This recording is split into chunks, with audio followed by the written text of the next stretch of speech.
सतगुरुदेव जी की जय हो। पंडित छोड़ सतगुरु रामपाल जी भगवान की जय हो। सभी भाइयों और बहनों को दास का सत साहिब व परमपिता परमेश्वर बंदी छोड़ सतगुरु रामपाल जी भगवान के चरणों में दास का कोटि कोटि दंडवत प्रणाम। भगत भाइयों, तब तक आप कुछ भगत भाई लाइव जुड़ जाइए और वीडियो को शेयर कर दीजिए। तब तक हम गुरुदेव का मंगलाचरण कर लेते हैं। सत साहिब। ग्रीव नमो नमो सतगुरु सगुण नमस्कार गुरु की नहीं सुर नर मुनि जन साधवा संतो सर्वसदि नहीं सतगुरु साहिब संत सब दंडोतम प्रणाम। आगे पीछे मध्य हुए तिनको जा कुर्बान। निराकार निर्विषम काल जाल वैभंजनम निर्लेपम निज निर्गुणम अकल अनुपगे सोन्नतुन सोहम सुक्ति समाप्तम सकल समान निरतर उजल हिरम पर हरदम वे परवह अथा है वार पार नहीं मदतम ग्रीव जो सुमर सिद्ध होई गणनायक गलताना करो अनुग्रह सोई पारस पद परवाना आदि गणेश मनाम गणनायक देवन देव चाणक मल्लवल्याम आदि अंत करु सेवा प्रभ शक्ति संगीतम रिधि सिद्धि दाता सोय अभिगत गुण अतीतम सत्य पुरुष निर्मोही जगदम्बा जगदीशम मंगल रूप मुरारी तन मन अर्पो शीशम भक्ति मुक्ति भंडारी सुर नर मुनि जन जावे वर्मा विष्णु महेशम शेष सहस मुख गावे पूज्य आदि गणेश इधर कुबेर सरीखा वरुण धर्म राय जावे सुमरथ जीवन जी का मन इच्छा फल पावे 33 कोटि अदारा द्यावे सहस 88 उतरे भव जल पारा कटे है की फांसी। सत साहिब। बंदी छोड़ सतगुरु रामपाल जी भगवान की जय। भगत भाइयों, आप एक बार वीडियो को शेयर कर दीजिए। तब तक दास भी आप एक बार वीडियो को शेयर कर देता है। 1 मिनट लगेगी।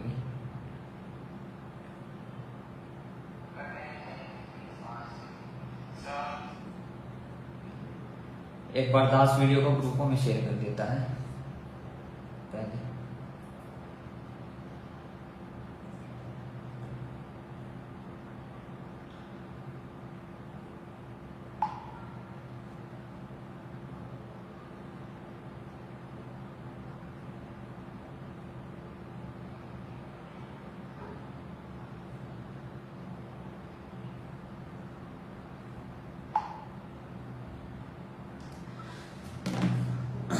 सत साहिब। भगत भाइयों, पवन दास जी पवन भगत जी जो है कल से लाइव आएंगे। वो किसी काम के चलते जो है लाइव नहीं आ पाए हैं, तो आज एक बार फिर से जो है दास ही लाइव आया है। तो आज का जो हमारा विषय रहेगा शंका समाधान का। कुछ भगत भाइयों की शंका आती है कि भगत जी आप लोग जो बोलते हो कि सारे नाम दान के अंदर फर्जी है और ये जो भगत जुड़े हुए हैं, हमें तो ये व्यवहार से थोड़े बहुत अच्छे भगत लगते हैं, क्योंकि वो बेचारे नए नए भगत जुड़े होते हैं तो उनको उनके व्यवहार का पता नहीं होता है। तो वो बोलते हैं भगत जी हमें तो ये जो बड़े बड़े भगत हैं दूर से देखने में हमें तो ये बहुत अच्छे भगत लगते हैं। तो परमेश्वर की दया से आज उसी पे जो है थोड़ी चर्चा की जाएगी। मालिक की दया से उन भगत भाइयों की आंखें खोली जाएंगी जो भगत भाई इस वीडियो को देख रहे हैं, जिनको अभी तक सच्चाई का नहीं पता है कि ये जो नामदान के अंदर है ये गुरु जी के आदेश से नहीं है। ये जो जगह जगह पे आश्रम खुले हुए हैं ये गुरु जी के आदेश से नहीं है। और जो बड़े बड़े भगत है जैसे नवीन सोनीपत हो गया, एमपी का स्टेट कोऑर्डिनेटर हो गया विष्णु साहू, गुरुजी का कलयुगी भाई हो गया महेंद्र, गुरुजी के भाई का लड़का अमित हो गया, पुरुषोत्तम सैनी हो गया कुरुक्षेत्र में आश्रम का संचालक। तो इनके बारे में जो आज कुछ परमात्मा की दया से जो है इनके कारनामे बताए जाएंगे वीडियो में। कुछ वीडियो है इनके सबूतों के साथ में। विष्णु साहू हो गया और भी ये बहुत से भगत हैं। संजीव हुड्डा हो गया यूपी का स्टेट कोऑर्डिनेटर। तो सबसे पहले उन भगत भाइयों की शंका रहती है कि भगत जी ये जो 550 से ज्यादा नामदान केंद्र खुले हुए हैं ये ऐसे कैसे बिना गुरु जी के आदेश के। तो दास उनको बताना चाहेगा भगत भाइयों, परमेश्वर 1994 से लेकर 2014 तक जो है आश्रम में रहे। 2006 तक परमेश्वर ने जो है करोथा आश्रम में नाम दिया, सतलोक आश्रम करोथा में।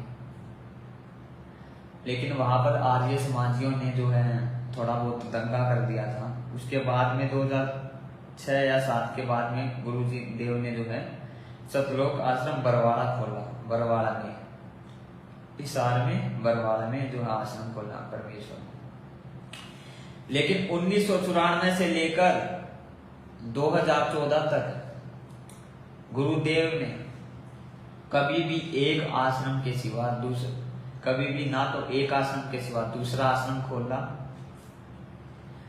और ना ही एक जगह नामदान देने के सिवा कहीं दूसरी जगह पे नामदान देने के लिए बोला। और किसी भी दास का सभी भक्तों को चैलेंज है, किसी भी भगत भाई के पास अगर ऐसा वीडियो मिल जाए गुरुदेव का सत्संग का जिसमें गुरुदेव बोल रहे हो कि गुरुदेव ने इस भगत को जो है नाम दीक्षा दिलवाने का आदेश दिया है या डीवीडी से नाम देने का आदेश दिया है, किसी भगत के पास में नहीं मिलेगा। तो भगत भाइयों ये व्यवस्था तो पहले भी थी, ये जगह जगह पे नामदान केंद्र खोलने की ये व्यवस्था तो पहले भी थी।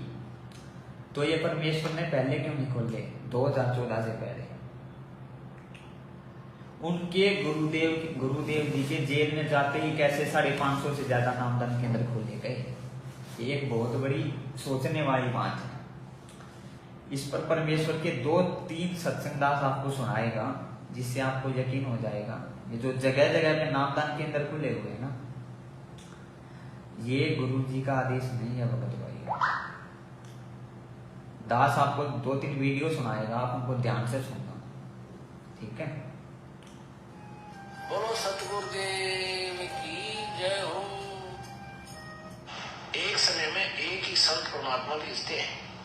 जैसे स्वयं परमेश्वर आए थे 64 लाख से सोए थे कबीर जी के, और पूरे कितने क्षेत्र में वो 64 लाख से थे, तो वो किसी और को भी बना सकते थे चेले के।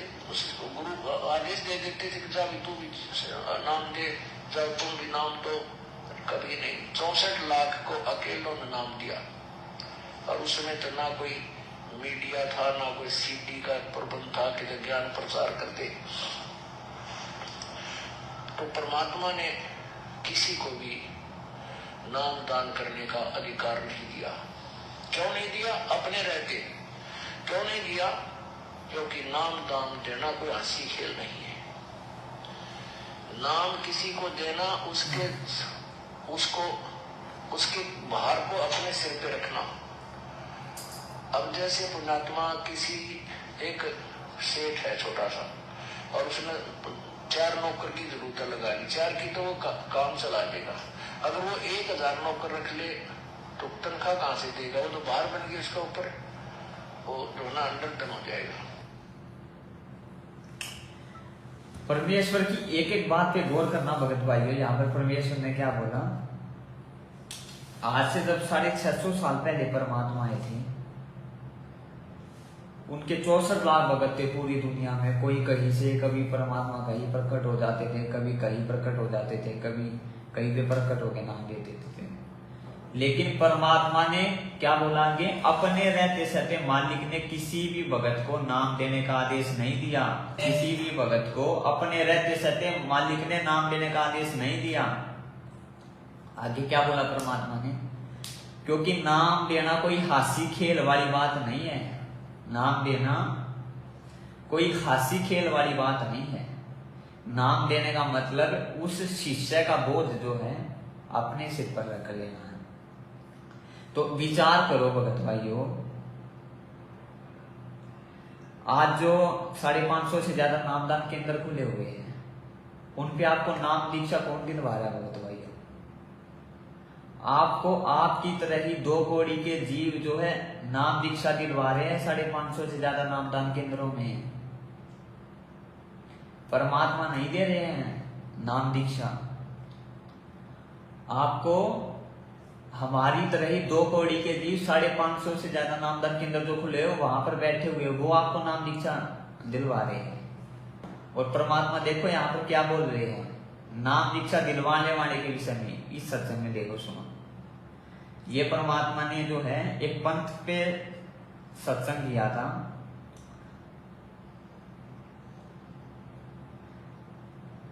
उसका उदाहरण देके परमात्मा ने बताया, गुरु बैठा कोई और नाम ले रहा है कोई और। गुरु तो बैठा कोई और कहीं और नाम दे रहा कोई और। सुनो,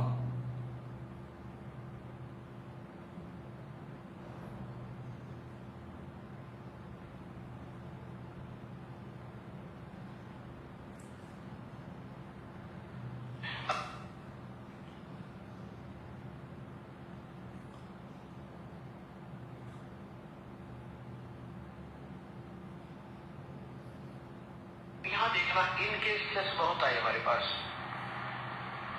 अब उन्होंने जब तंग वंग हो गए, क्योंकि उनके काम श्रेय में सारे दुखी हो गए, जितने भी उनके भूत भी पूजा, प्रेत भी पूजा, श्राद्ध भी निकाला है और सारी शास्त्र भी साधना करें। तो मैंने पूछा भी तुम गुरुदेव आपके कौन है, कि कौन नहीं जानता उन गुरुदेव को। सारे वर्ल्ड में बोलबाला उनका, विदेशों में भी करोड़ों की संख्या उनके लिए आई है। तो मैंने कहा आपका नाम लेने का नंबर फिर कैसे पड़ा? कहते हैं गुरुदेव ने नाम नहीं दिया हमारे को तो क्रिया समझाई थी। हम गए थे आश्रम में, इनका यहाँ पर महरौली के अंदर दिल्ली में आश्रम है, बहुत लंबे चौड़े अक्षेत्र में बना हुआ है। वहां गए थे तो वहां साधु संत छोड़ रखे महाराज जी ने। उन्होंने हमारे को क्रिया समझाई थी, ऐसे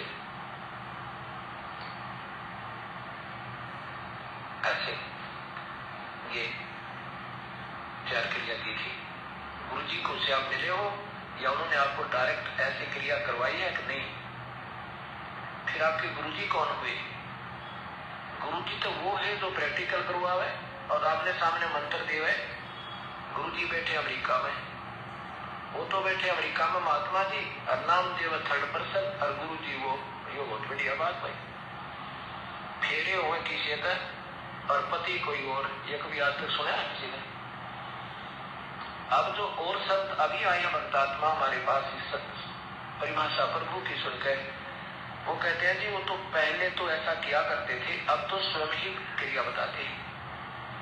अब किसी के माध्यम से नहीं बताते। उनको पता लग गया होगा कि ये तो सब ऐसे ऐसे कहानी हो रही है और फिर ये तो मर्यादा भंग हो रही है, फिर वो स्वयं क्रिया देने लग गए। यहाँ पर गुरुदेव क्या बता रहे भगत भाइयों? इस भगत को बता रहे इस पंथ का उदाहरण देकर परमात्मा बता रहे गुरु जी तो बैठे कहीं और नाम तुम्हें दे रहा कोई और। तो तुम्हारा गुरु कौन हुआ? तुम्हारा गुरु तो वो हुआ जिसने तुम्हें नाम दिलवाया। तो आज विचार करो भगत भाइयों, 550 से ज्यादा नामदान केंद्रों पे आपको कौन जो है नाम दीक्षा दिलवा रहा है? सतनाम, सारनाम, यहाँ तक कि आप सारनाम तक ले रहे हो भगत भाइयों। अरे सारनाम लेने का कौन अधिकारी होता है पता भी आपको? केवल और केवल परमात्मा ही सारनाम लेने का अधिकारी होता है, जीव नहीं होता है। लेकिन आप किससे सारनाम ले रहे हो? जीव से सारनाम ले रहे हो। तो नाम दीक्षा का भगत भाइयों आपको क्लियर हो ही गया होगा बिल्कुल। और एक भी प्रमाण अगर किसी भगत भाई के पास हो तो दास को दिखा दे। एक भी प्रमाण 2014 से लेकर आज 2022 लग चुका है। किसी भी भगत के पास, किसी भी सतलोक आश्रम मैनेजमेंट के सेवादार के पास, गुरुजी की बेटी के पास, गुरुजी के भाई के पास, किसी के पास भी ठोस प्रमाण हो गुरुजी का, जिसमें गुरुदेव बोल रहे हो कि मैंने ही जो है ये 550 से ज्यादा नामदान केंद्र खोलने का आदेश दिया, आपको नहीं मिलेगा भगत भाइयों। क्योंकि परमात्मा दोगली बात नहीं करता। परमात्मा ने एक बार जो बोल दिया वही फाइनल होता है। अब इसका जो है, इसके ऊपर भी परमात्मा का एक सत्संग आप सुन लीजिए। आज ये जो 550 से ज्यादा नामदान केंद्र है और ये इतने आश्रम खोल के बैठ गए हैं, इसके ऊपर भी गुरुदेव ने सत्संग कर रखा है। सत्संग में गुरुदेव बोल रहे हैं, या जो जगह जगह पे नामदान केंद्र खोल के बैठ जाते हैं और आश्रम खोल के बैठ रहे, संतों के काम नहीं है जगह जगह पे आश्रम खोलना। एक ही शहर में 25-25 आश्रम खोल लेना, एक ही स्टेट में 20-20 आश्रम खोल लेना, ये जो है संतों के काम नहीं है भगत भाइयों। संतों के काम है एक आश्रम खोल ले, उसमें प्यार प्रेम से रहे। एक आश्रम खोल के उसमें जो है प्यार प्रेम से रहे। सुनो, कबीर साहब कहते हैं, राज्य तजना सहज है, सहज प्रिया काने, मान पढ़ाई ईर्षा दुर्लभ तजनाई। और ये नहीं तजी तो इतना मुक्त नहीं हो सकता करोड़ जन्म भी। प्रभु की प्रेरणा पाकर राज्य भी छोड़ सकता है, अपने प्रिय से प्रिय पत्नी को भी त्याग सकता है। फिर ये राग और द्वेष, मान बढ़ाई, ये नहीं छोड़ सकता। जब तक ये नहीं छूटेगी तब तक प्रभु नहीं मिल सकता। मान बढ़ाई से है दूर, आज इसके है सदा जो। हमने तो दास और कुत्ता बनकर रहना पड़ेगा प्रभु का। हमारी के प्रभुता 2 दिन के मेहमान है, कल श्री छूट जाए अपना है। या बच्चों की तरह संत लड़ रहे हैं एक ही शहर में, और 25-25 आश्रम एक ही शहर में 25-25 आश्रम बने हुए हैं एक ही पंथ के। तो बच्चों जैसे लड़ाई की, तो ये संत काहे को एक आश्रम बनावे, उसमें प्यार से रहे, और फिर आम आदमी पर अच्छा व्यवहार का उसका असर पड़े कि साधु ऐसे होते हैं। अब ये हमारे अंदर ही ऐसे राग द्वेष बहे पड़े हैं, तो समाज को क्या दे सकते हैं। इस प्रकार हमने इन बातों को पुनः विचार करना पड़ेगा, और तभी हम प्रभु को पा सकते हैं। ये बच्चों वाली लड़ाई संत नहीं किया करते, ये हमने त्यागनी होगी, तभी हम प्रभु पा सकते हैं। अब यहाँ देखना, इनके यहाँ पर परमात्मा ने क्या बताया भगत भाइयों, ये संतों के काम नहीं है। एक ही आश्रम, एक ही जगह पे 25-25 आश्रम खोल देते हैं। तो आज भी तो गुरुजी के नाम से इतने ही आश्रम खुल रहे हैं भगत भाइयों। जगह जगह पे आश्रम, जगह जगह पे आश्रम। जब तक 2014 तक गुरुदेव थे, क्या गुरुदेव ने एक आश्रम के सिवा कभी दूसरा आश्रम खोला? नहीं खोला। तो आज कैसे गुरुजी का आदेश बताकर जो है इतने आश्रम खोल ले जा रहे हैं, ये नामदान केंद्र खोल ले जा रहे हैं। गुरुदेव क्या बोल रहे हैं? संतों का काम नहीं है ये 20-20 आश्रम खोलना। संतों का काम है एक ही आश्रम खोल ले और उसी में प्यार प्रेम से रहे। एक ही आश्रम खोल ले और उसमें प्यार प्रेम से रहे। तो क्या परमात्मा दोगली बात करेंगे? क्या भगत भाइयों, परमात्मा दोगली बात करेंगे? क्या परमात्मा अपने वचन के खिलाफ, परमात्मा ने जो आदेश दिया उसके खिलाफ चलेंगे? नहीं चलेंगे। अरे किसी भगत के पास प्रमाण है क्या ये जो आश्रम खुले है गुरुदेव के आदेश से, ये नामदान केंद्र खुले है गुरुदेव के आदेश से? नहीं है किसी के पास में प्रमाण, क्योंकि ये खुले ही नहीं है भगत भाइयों। गुरुदेव की आड़ में धर्म को धंधा बनाने के लिए, पैसा लूटने के लिए, संगत का दान लूटने के लिए ये जो जगह जगह पे आश्रम खोल लिए गए हैं। तो अगर आप गुरुदेव को भगवान मानते हो और परमात्मा के प्रत्येक वचन पर जो है आप आंख बंद करके विश्वास करते हो कि मेरे गुरुदेव ने जो बोल दिया वो फाइनल है, फाइनल है तो फाइनल है। तो भगत भाइयों आपकी आंखें खुल जानी चाहिए ये 2-3 प्रमाण देखकर कि जो वर्तमान में जितने भी नामदान केंद्र खुले हुए हैं वो गुरुदेव के आदेश से नहीं है। एक भगत बोल रहा है कि आवाज गूंज रही है। ठीक है भगत जी, एक बार दरवाजा खोल देता है।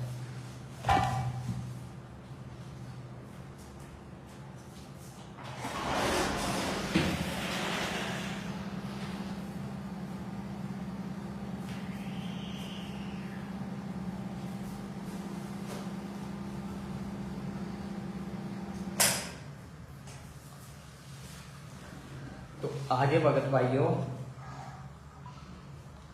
ये विषय बिल्कुल क्लियर हो जाना चाहिए आपको कि जितने भी नामदान केंद्र खुले हुए हैं वो गुरु जी के आदेश से नहीं है।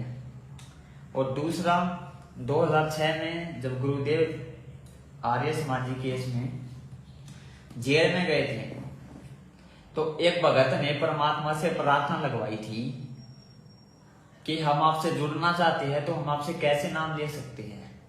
तो उस भगत का इंटरव्यू आप सुनना।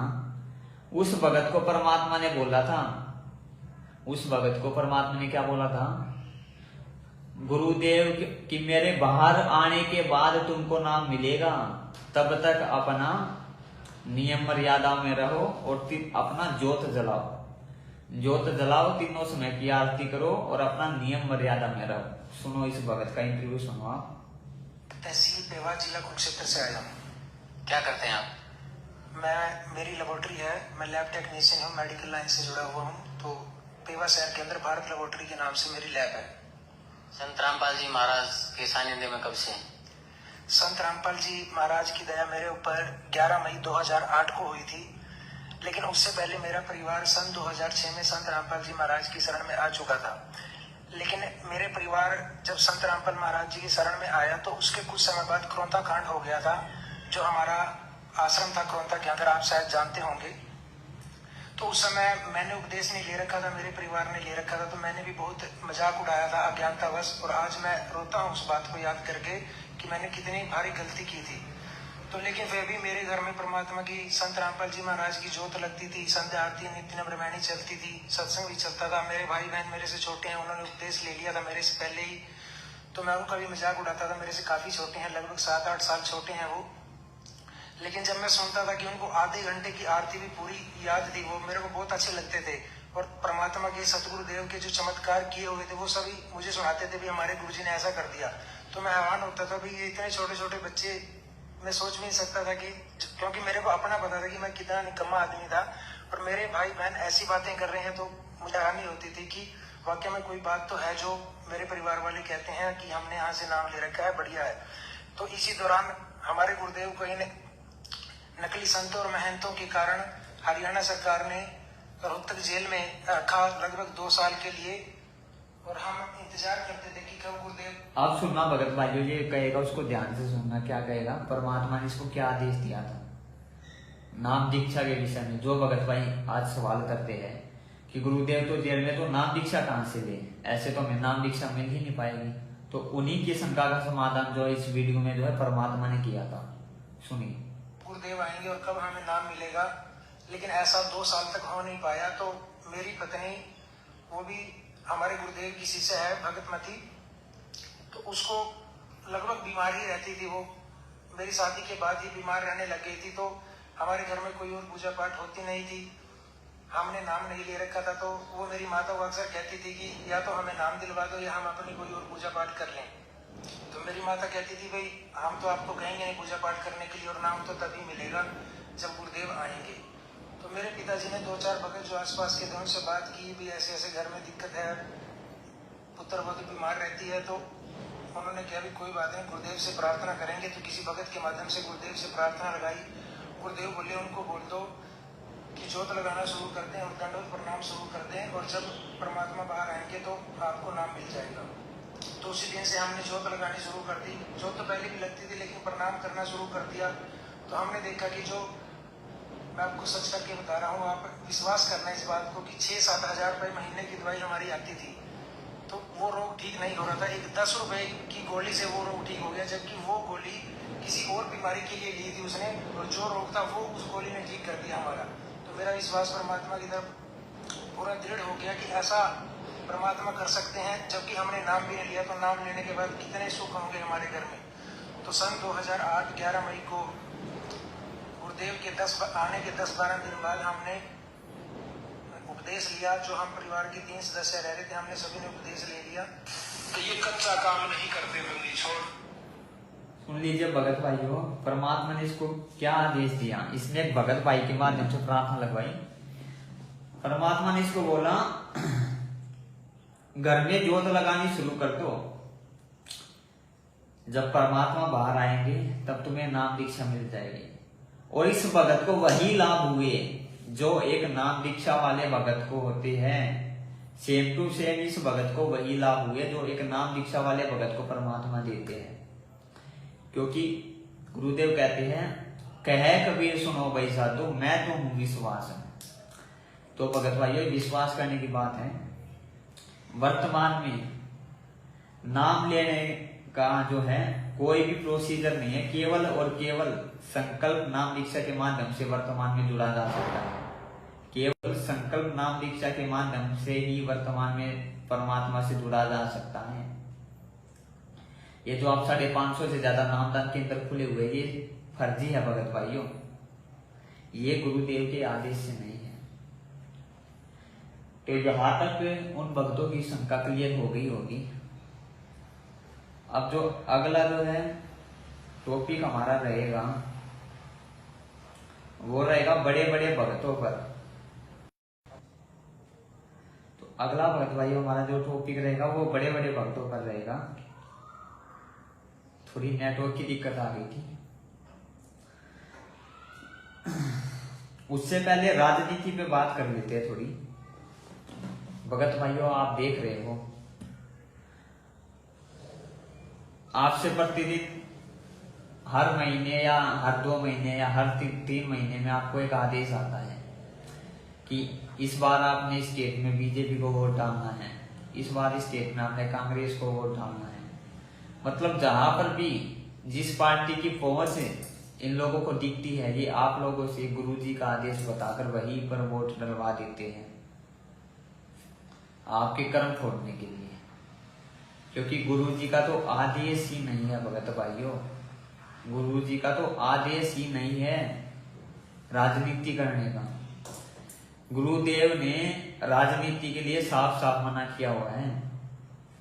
गुरुदेव सत्संगों में बोलते हैं, राजनीति तो भगत के लिए सबसे घटिया चीज है।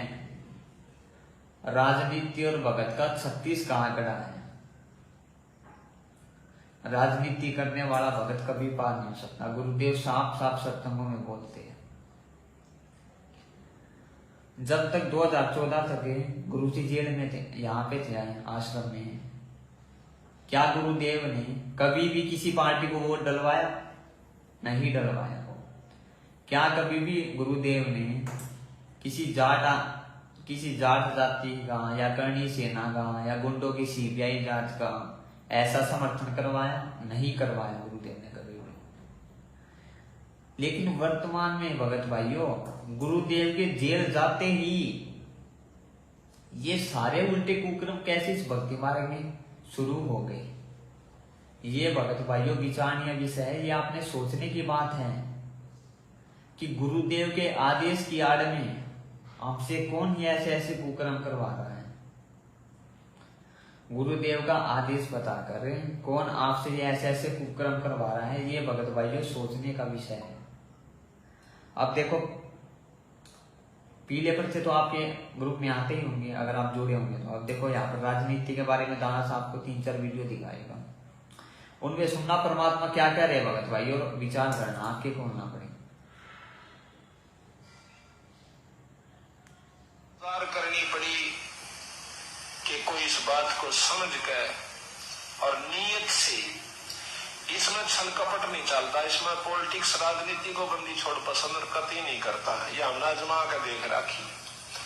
अगर मैं भी कसूर करूंगा तो मेरा वो दोनों बात से अपनी छतरी अपनी छाया हटा लेगा ऊपर तक, और भाई ने बात से करते बाहर लगते पाड़ा पड़े सही कर्म का। जाडा लगेगा, सर्दी लगेगी। इसी प्रकार सतगुरु अपनी छत्र छाया में अपने बच्चे ने छाती गला कर रखे। जिस प्रकार छोटे से बच्चे ने माता पिता और दादा गुदड़े में लको कर रखा करे अकेले इसके सर्दी ना लग जाए, तो यूं हमारे को बंदी छोड़ जब उसकी शरण में आ जाते इस प्रकार रखे से। पर हमारी कुमत जो से थोड़ी को ना चौथे युग में आ गया, इकट्ठी होती आ रही से। महाराज के युगन युगन की वासना हुई इकट्ठी आण, निर्मल क्यों कर होगा कोई संत लगा नहीं कान। तो बात यही हमारा कहने का तात्पर्य है कि जो 40 साल से वहां पर पापड़ बेल रहे थे उनकी करनी में अंतर था, उनकी कथनी कुछ और करनी कुछ रही। यहाँ पर कथनी थोड़ी हो, करनी अधिक हो, जब परमात्मा बंदी छोड़ प्रसन्न होते हैं। इन सारा बिरा हम सोच क्या रहे हैं, करांगे क्या, अब इससे क्या छुपा सकते हैं। गीता दास गीसा पंथ के अंदर गीसा संत का एक परम शिष्य हुआ है।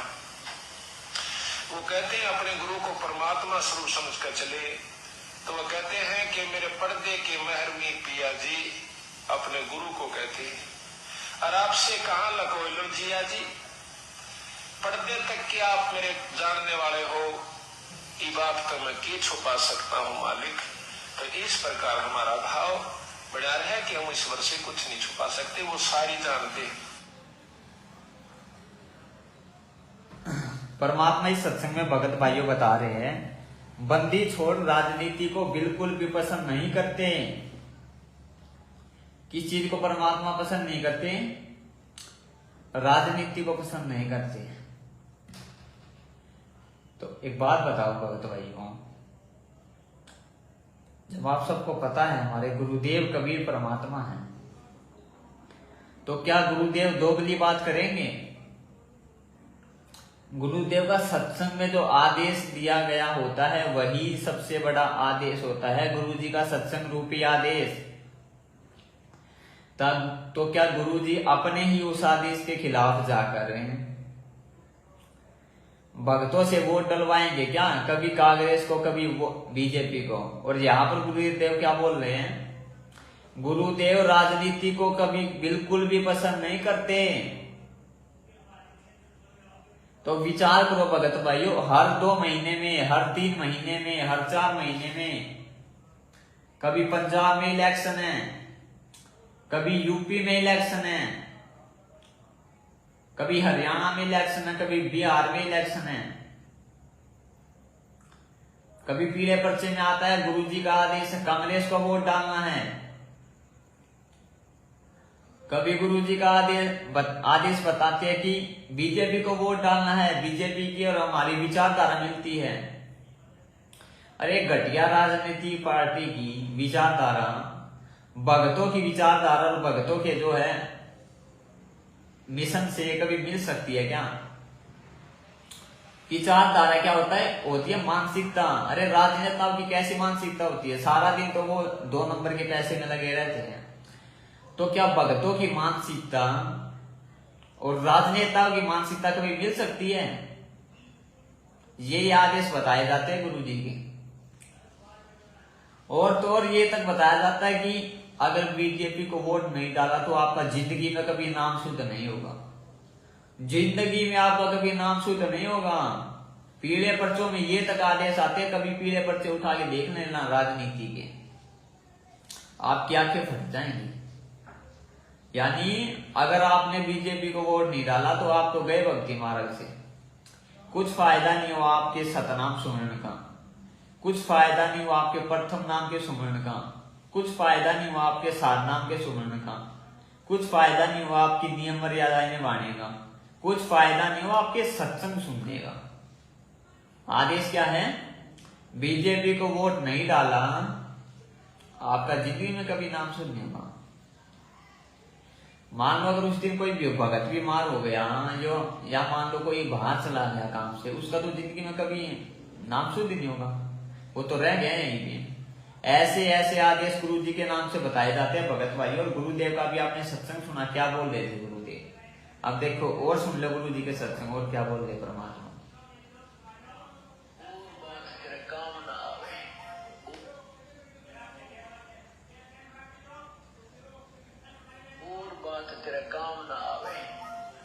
बात कौन सी है? और बात है ये आप देख रहे हो कि इलेक्शनों के चक्कर में कितनी भाग दौड़ हो रही है। अच्छा तो ठीक है, जो इलेक्शन लड़ रहे हैं वो तो ठीक दुखी, कई मंडली बना करके भाई फलाना जीतेगा ना, वो भी जीत सकता ना भाई, पक्की बात से लाले शरत, सारा दिन ये गप्पे, कुछ लेना देना। तो ऐसे ही फिर और बातें किसी और जगह सुना शुरू कर देंगे, भाई ऐसा सुना है, हमने तो ना सुना भाई, अरे सुना क्यों नहीं? यानी एक बात का इतना लंबा इतिहास बना रहे, 2 घंटे में उनका फैसला नहीं हो, उठ के चल पड़े। तो परमात्मा कहते हैं ये जो बातें हैं ये तेरा काम नहीं आवे।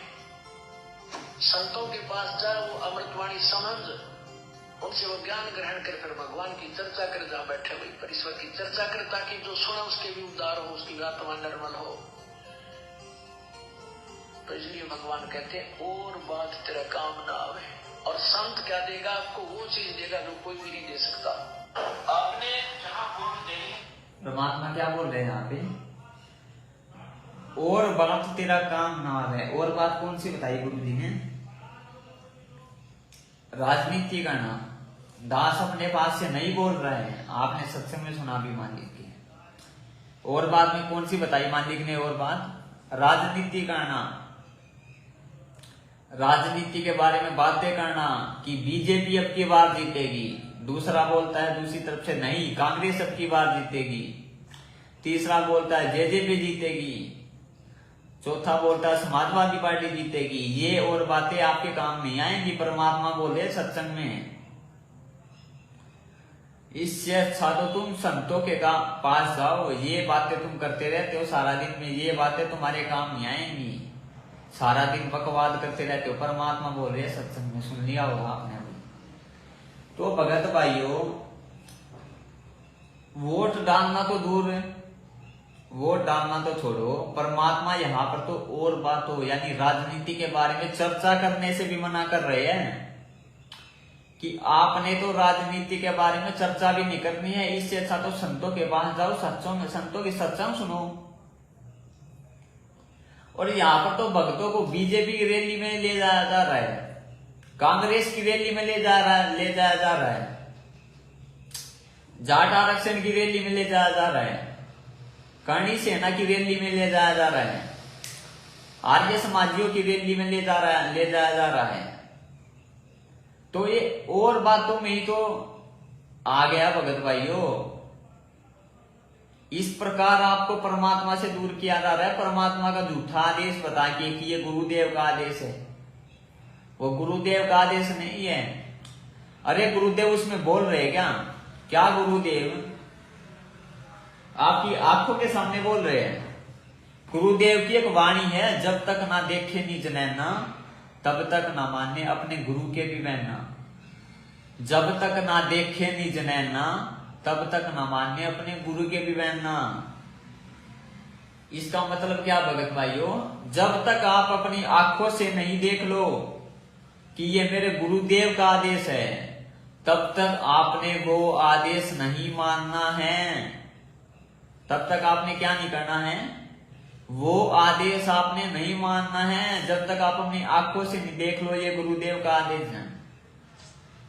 क्योंकि भगत भाइयों, ये बिचली पीढ़ी का समय है। काल हर प्रकार से आपको ठगने की कोशिश करेगा, हर प्रकार से। गुरु जी का आदेश बता के या कुछ भी और आदेश बता के कुछ भी चाल अपनाएगा काल, हर घटिया से घटिया चाल इस समय पे भक्तों को अपने जाल में फांसने के लिए, भक्तों की मर्यादा तोड़वाने के लिए। परमात्मा की और काल की जब वार्ता हो रही थी ऊपर तपतशिला के पास में, काल ने क्या वचन लिया था गुरु जी से? काल ने परमात्मा से क्या वचन दिया था? दवातस पंथ करूं मैं साजा, नाम तुम्हारा ले करूं आवाजा। यानी तुम्हारा नाम लेके, तुम्हारा आदेश बता के ही तुम्हारे भक्तों को मैं ठगूंगा। दवातस पंथ करूं मैं साजा, नाम तुम्हारा ले करूं आवाजा। तुम्हारे भक्तों को तुम्हारा ही आदेश बता के मैं ठगूंगा।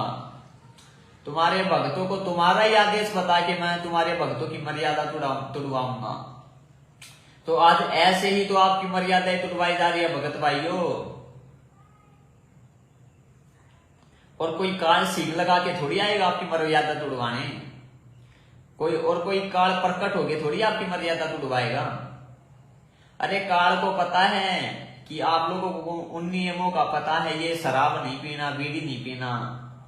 काल ये छोटी मोटी चालें नहीं अपनाएगा भक्तों की मर्यादा तुड़वाने के लिए। कहीं आप ये सोच रहे हो काल सूक्ष्म चालों का उपयोग करेगा।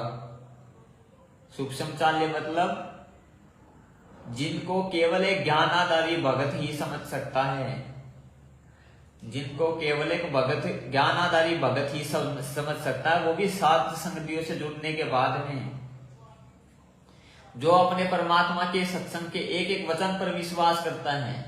गुरुदेव यहाँ पर बोल रहे आपने राजनीति नहीं करनी, पर उधर से एक पीड़ा पर्चा आ जाता है और आदेश बता दिया जाता है, मेरा आदेश है डाल दो बीजेपी को वोट, मेरा आदेश है डाल दो कांग्रेस को वोट, मेरा आदेश है दे दो जाटों को समर्थन। जाटों को समर्थन देने का मतलब आप समझते हो क्या होता है? जाटों को समर्थन देने का मतलब आप समझते भी हो क्या होता है? एक स्पेशल जाति को समर्थन देना जाटों को समर्थन देने में आता है। गुरुजी का क्या नारा है? जीव हमारी जाति है, मानव धर्म हमारा, हिंदू मुस्लिम सिख ईसाई धर्म नहीं कोई नारा। अरे गली गली में तुम पुस्तक सेवा करते हो, पुस्तक सेवा करते वक्त तो तुम बड़ा ही नारा बोल देते हो कि हमारे लिए सारी जातियां जो है सेम है, हम जातियों में भेदभाव नहीं करते हैं, मानव हमारा धर्म है। तो कहां चला गया तुम्हारा मानव धर्म उस टाइम पे? जब हजारों की संख्या में, लाखों की संख्या में भक्तों को जाट आंदोलन में बिठाया था ना, तब कहां चला गया था वो तुम्हारा नारा जो तुम पुस्तक सेवा में बोलते हो? जीव हमारी जाति है, मानव धर्म हमारा, हिंदू मुस्लिम सिख ईसाई धर्म नहीं कोई नारा। तब वो कहां पे चला गया था तुम लोगों का नारा? इसी चीज को बोलते हैं भगत भाइयों काल की सूक्ष्म चालों को समझना।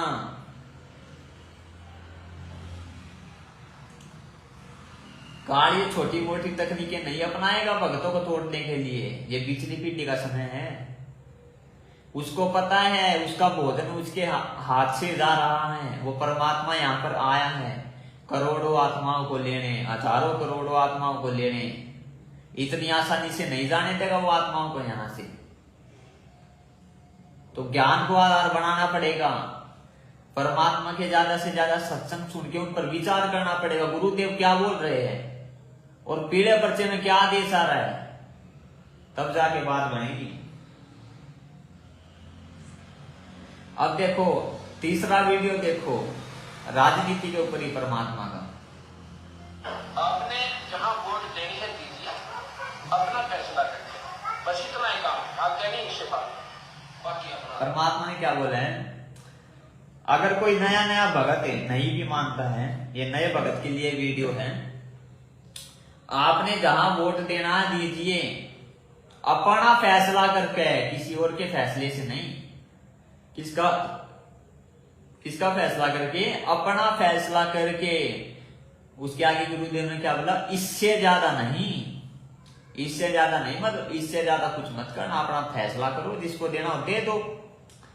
ये बकवास आपने नहीं करनी है कि उसको वोट डलवाना है, उसको वोट डलवाना है। दूसरे भक्तों को आपने नहीं कहना है कि इसको वोट दो, उसको वोट दो। ये गुरुदेव ने नहीं बोला। देखो सुन लो गुरुदेव के सत्संग में, ये कोई जीव के सत्संग नहीं है भगत भाइयों, ये परमात्मा के सत्संग है। ये परमात्मा के सत्संग है। परमात्मा की एक एक वचन खड़ा है, बिल्कुल खड़ा सत्य, पत्थर की लकीर। ये जीव के सत्संग नहीं है।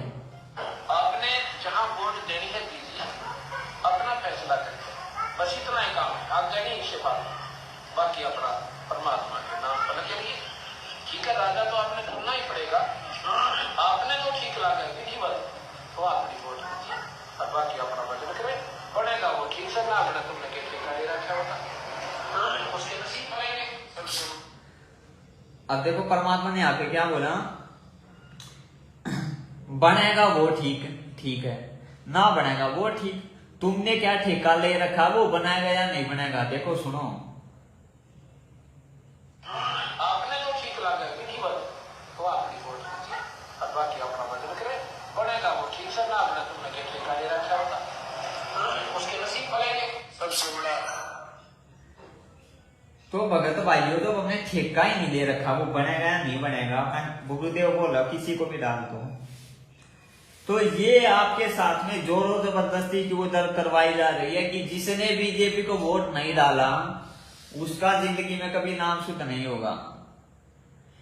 क्या परमात्मा अपने सत्संगों के खिलाफ है, अपने सत्संग के उल्टे में ही आदेश देने कोई? क्या परमात्मा अपने सत्संगों के विपरीत कोई आदेश देगा? नहीं देगा भगत भाइयों, ये सोचने वाली बात है। अरे जो पीड़ा वेद आप देखते हो ना, पीड़ा वेद जो आप देखते हो उसमें गुरुदेव बोल नहीं रहे हैं। कल को कोई भी आपको पीड़ा वेद लिख के बता देगा, कोई भी उल्टा सीधा आदेश और गुरु जी का बता देगा और आप लोग उसको मान लोगे और आप लोग तो हो गए वहीं पे फैल। और आए दिन संगत फैली तो हो रही है, अकाल मौत मर रही है। क्या कारण है संगत के अकाल मौत मरने का? सबसे बड़ा संगत के अकाल मौत मरने का यही कारण है भगत भाइयों, यही कारण है। क्या कारण है? उनको गुरुजी के नाम पे उल्टे सीधे आदेश बनाए जाते हैं जो गुरुजी के सत्संगों से बिल्कुल विपरीत होते हैं, गुरुजी के असली आदेश से बिल्कुल विपरीत होते हैं। गुरुजी का नाम बताकर उनको आदेश बताए जाते हैं और वो उनको मान लेते हैं। वहीं पे उनकी मर्यादा खंड हो जाती है और काल उनको उठा ले जाता है, काल उनको ले जाके नरक में ठोक देता है। तो इन बातों पर भगत भाइयों विचार करो।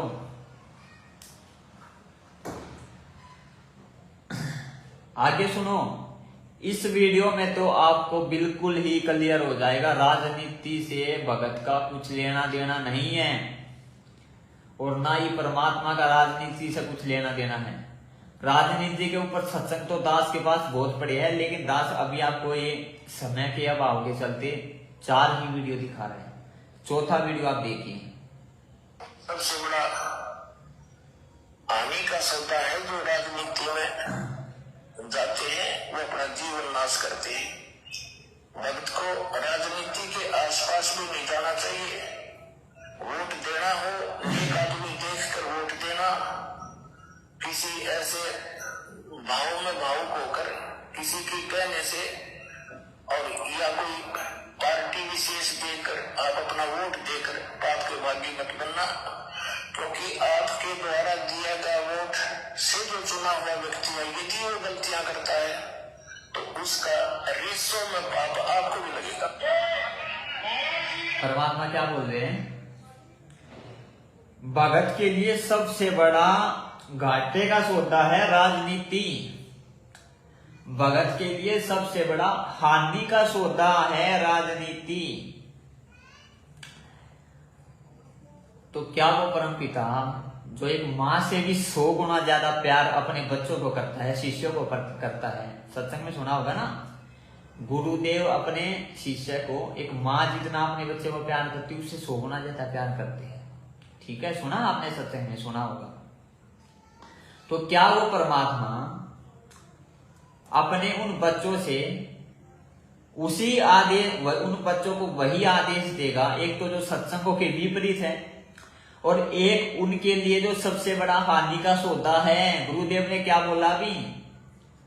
भगत के लिए सबसे बड़ा हानि का सौदा राजनीति है। और आपको गुरु जी का आदेश बताकर क्या आता है?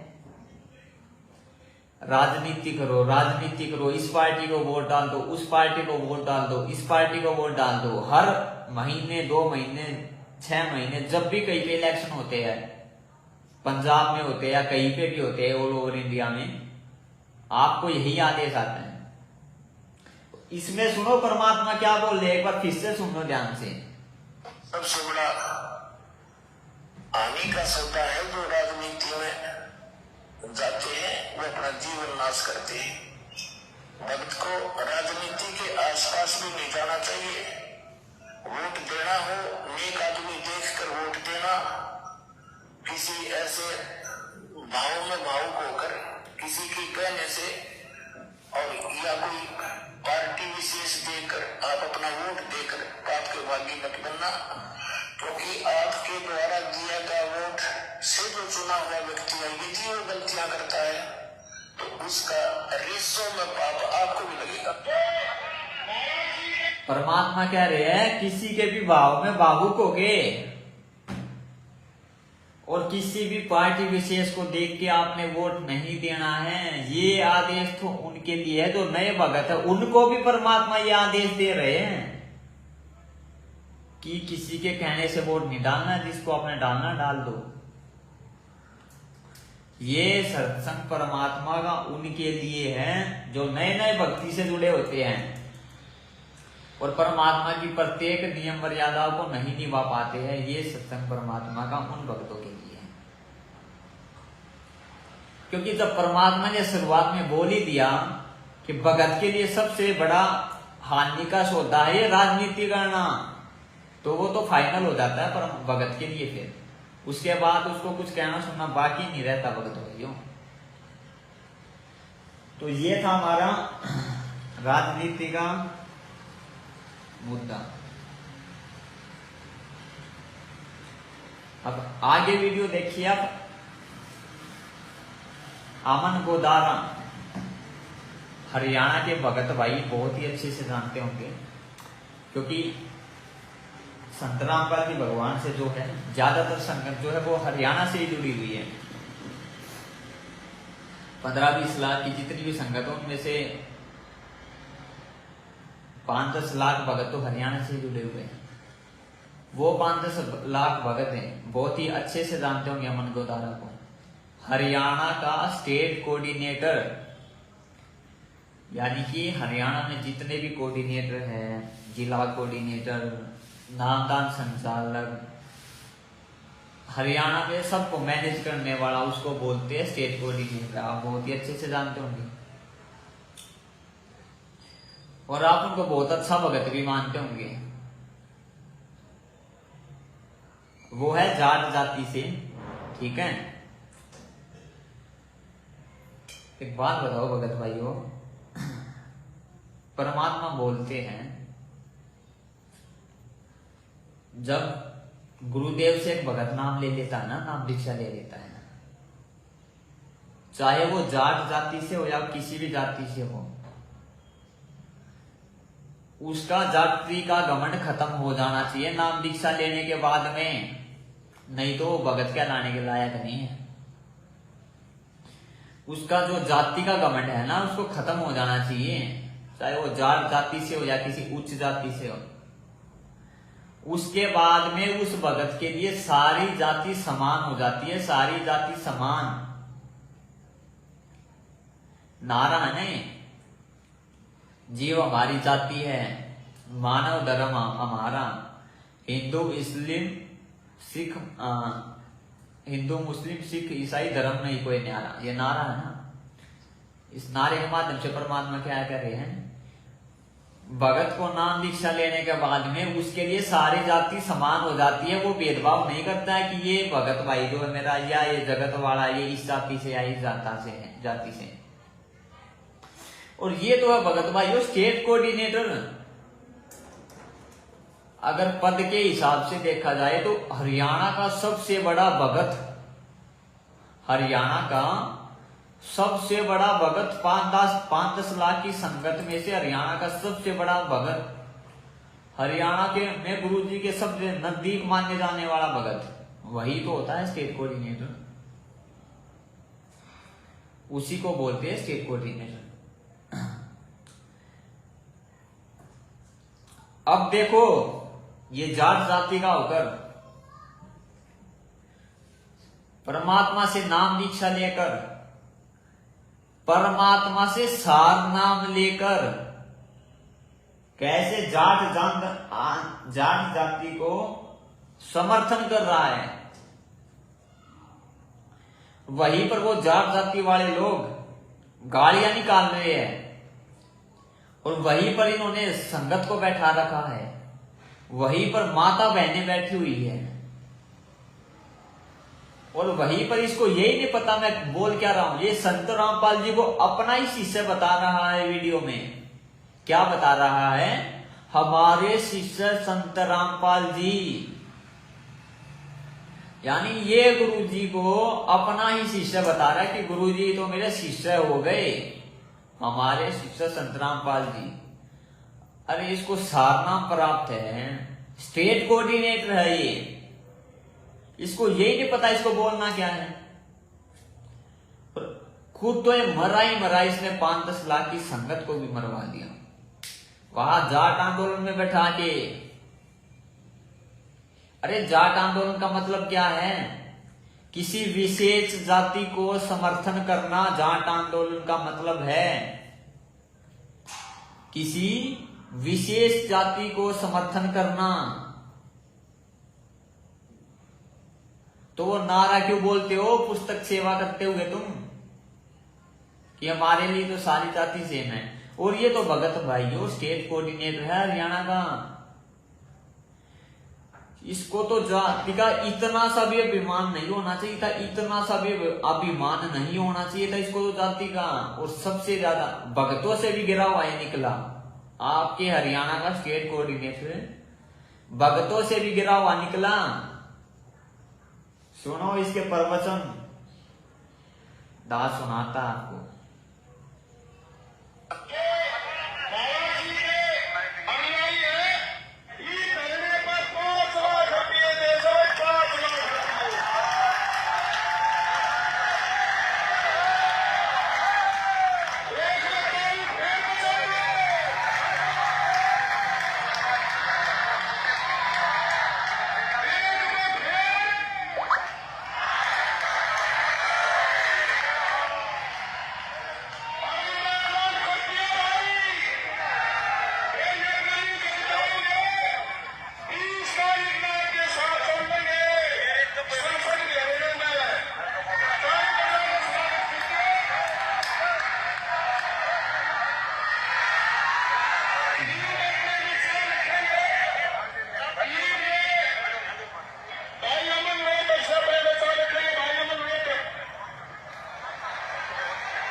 आप सुनना भगत भाइयों ये क्या बोलेगा, इसके यहाँ पे प्रवचन सुनना भी।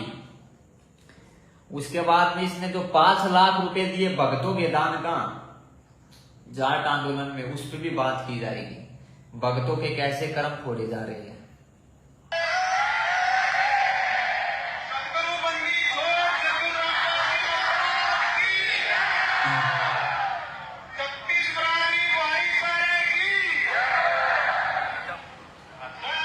ये मूर्ख आदमी, ये हरियाणा का स्टेट कोऑर्डिनेटर खुद को बोलता है।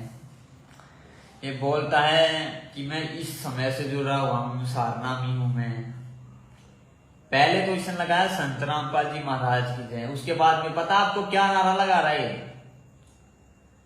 36 बिरादरी भाईचारे की जय। क्या नारा लगा रहे हैं?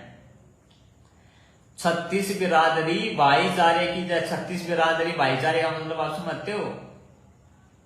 इसका सीधा सीधा मतलब है जाट जाति की जय। 36 बिरादरी भाईचारे का सीधा सीधा मतलब है जाट जाति की जय। भगतों जाति का जय लगवा रहे, जाति की।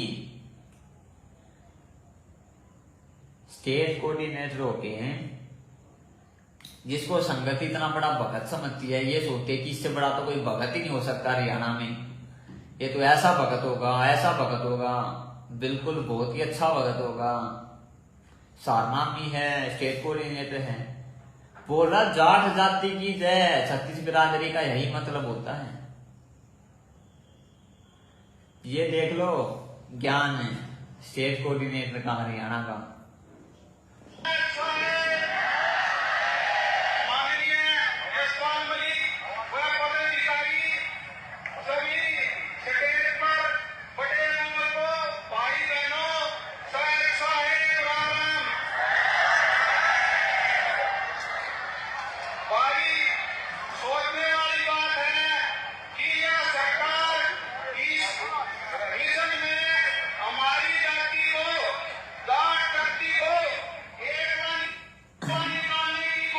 क्या बोला इसने, आप अभी आपने सुना?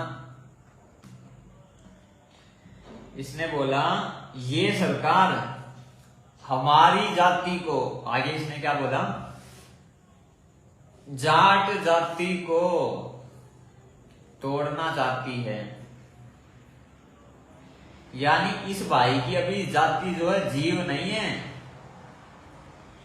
इस भाई की जाति अभी जीव जाति नहीं है, इस भाई की जाति अभी जाट जाति है। कि अभी भी इतना ज्ञान लेने के बाद भी, सात नाम लेने के बाद भी खुद को जाट समझता है भगत भाइयों। खुद को जातिवादी में समझने का मतलब अभिमान, घमंड है, जाति का घमंड है। तो ये भगत कैसे हो गया? दास का आप लोगों से सवाल है, जो हरियाणा के भगत इनको बहुत बड़ा भगत मानते हैं, तो भगत भाइयों ये भगत कैसे हो गया? ये तो अभी जाति के ही घमंड में डूबा हुआ है, इसका तो अभी जाति का घमंड ही नहीं टूटा है। परमात्मा कहते हैं जब तुम्हारा सारा घमंड टूट जाएगा, बिल्कुल तुम दास बन जाओगे, तो तब तुम भगत कहलाने के लायक हो। बोला 36 बिरादरी की जय, 36 बिरादरी की जय मतलब जाट जाति की जय। फिर से सुनो,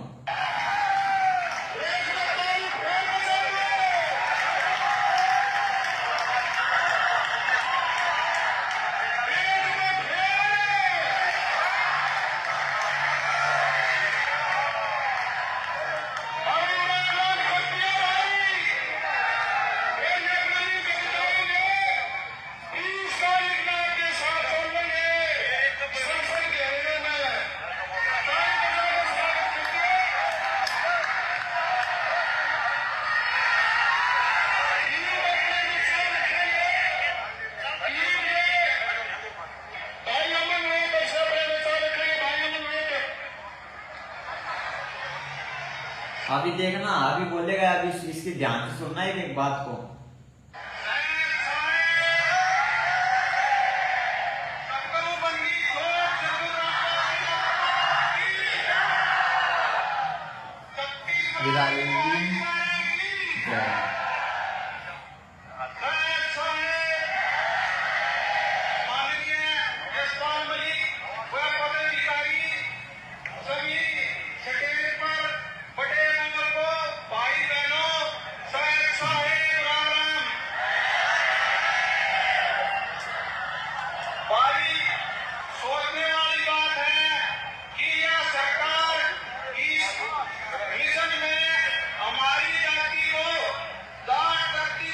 जाट जाति की कोशिश कर रही थी, लेकिन हमारे अनुयायी संत रामपाल जी महाराज ने सभी सुना भगत भाइयों आपने अभी इसमें क्या बोला? हमारे अनुयायी संत रामपाल जी महाराज ने, ये मूर्ख है, इसको यही नहीं पता इसको बोलना क्या है। ये अपने गुरुदेव को ही अपना शिष्य बना रहा है। हमारे अनुयायी संत रामपाल जी महाराज ने, सुनो देखो क्या बोल रहा है मूर्ख आदमी। सोचने वाली बात है कि यह सरकार इस मिशन में हमारी जाति को, जाट जाति को एक बार निकालने की कोशिश कर रही थी, लेकिन हमारे अनुयायी संत रामपाल जी महाराज ने सभी जातियों को एक किया है और एक ही रखने की इजाजत है।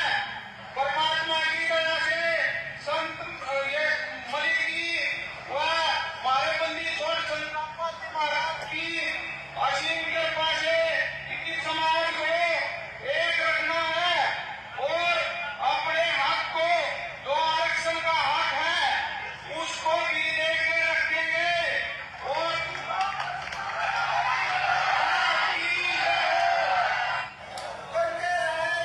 सुन लिया भगत भाइयों, ये भगत होकर है, ये भगत होकर आरक्षण मांग रहे हैं, तो डूब के मर जाना चाहिए भगत भाइयों।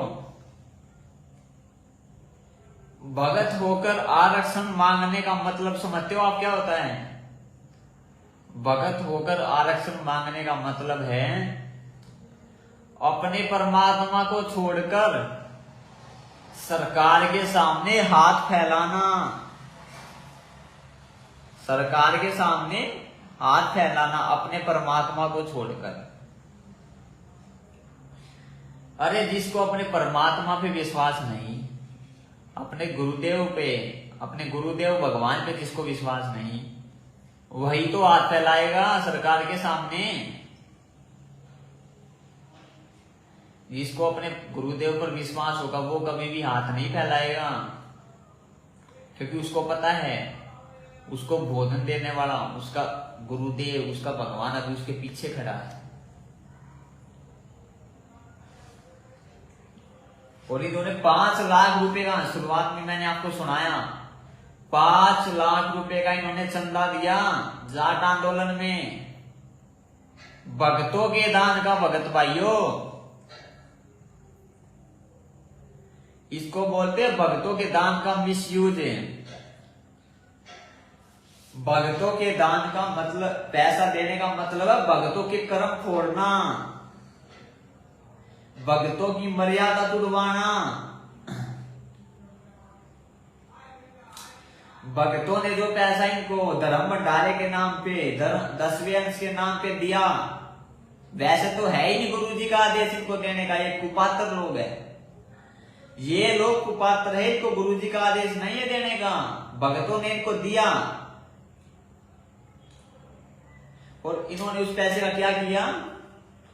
जाट आंदोलन में लगा दिया। अब आपको पता है जाट तो कैसे होते हैं भगत भाइयों? जाट तो आपको पता है कैसे होते हैं? उनके मुंह से तो हुक्का नहीं उठता। अब वो उससे हुक्का पिएंगे, बीड़ी पिएंगे, शराब पिएंगे, मांस मछली खाएंगे, तो उसमें किसके कर्म फूटेंगे? संगत के कर्म फूटेंगे। संगत की मर्यादा टूटेगी, टूटेगी नहीं, टूट गई। संगत ऐसा कर चुकी है, तभी तो आए दिन अकाल मौत मर रहे हैं संगत। तभी तो आए दिन संगत अकाल मौत मर रही है भगत भाइयों। संगत की मर्यादा टूटी हुई है। कुपात्रों को दान देने से परमात्मा ने साफ साफ मना किया है। दान लेने का अधिकारी केवल और केवल तुम्हारा परमात्मा ही होता है। लेकिन संगत ने किसको दिया दान? जाटों को। जाटों ने उसको किस चीज में लगाया? दारू में, बीड़ी में, सिगरेट में, हुक्के में और अलग अलग कामों में। अरे सहयोगी भी उतना ही अपराधी होता है जितना कि वो कर्म करने वाला। तो दारू, बीड़ी, शराब, मांस, तंबाकू जो इन्होंने पी, और पैसे से सहयोग किसने किया? संगत ने। तो कर्म किसके फूटे भगत भाई? संगत के तो कर्म फूटेंगे और किसी के थोड़ी फूटेंगे। अब ये थोड़ी कि परमात्मा ने आप ऊपर ले लेगा, क्यों? संगत ने किया तो संगत को ही भुगतना पड़ेगा ना उसका मामला। अगला वीडियो आप देखो। यहां पर इन्होंने जाट आंदोलन में इतने भक्तों को इकट्ठा कर रखा है, माता बहनों को इन्होंने यहां पर इकट्ठा कर रखा है भगत भाइयों। और यहां पर ये जाट लोग स्टेज पर चढ़ के सरेआम गाली दे रहे, गाली माइक में। अभी दास आपको सुनाएगा। स्टेज पर ये जाट चढ़ के, माता बहन वहीं पर बैठी हुई है। ऐसी जगह पे माता बहनों को भी जाट आंदोलन के समर्थन में लाए हुए, जहां पर गालियां दे रहे हैं, वो माता बहनों को गलत नजर से देख रहे। अरे जाट क्या करेंगे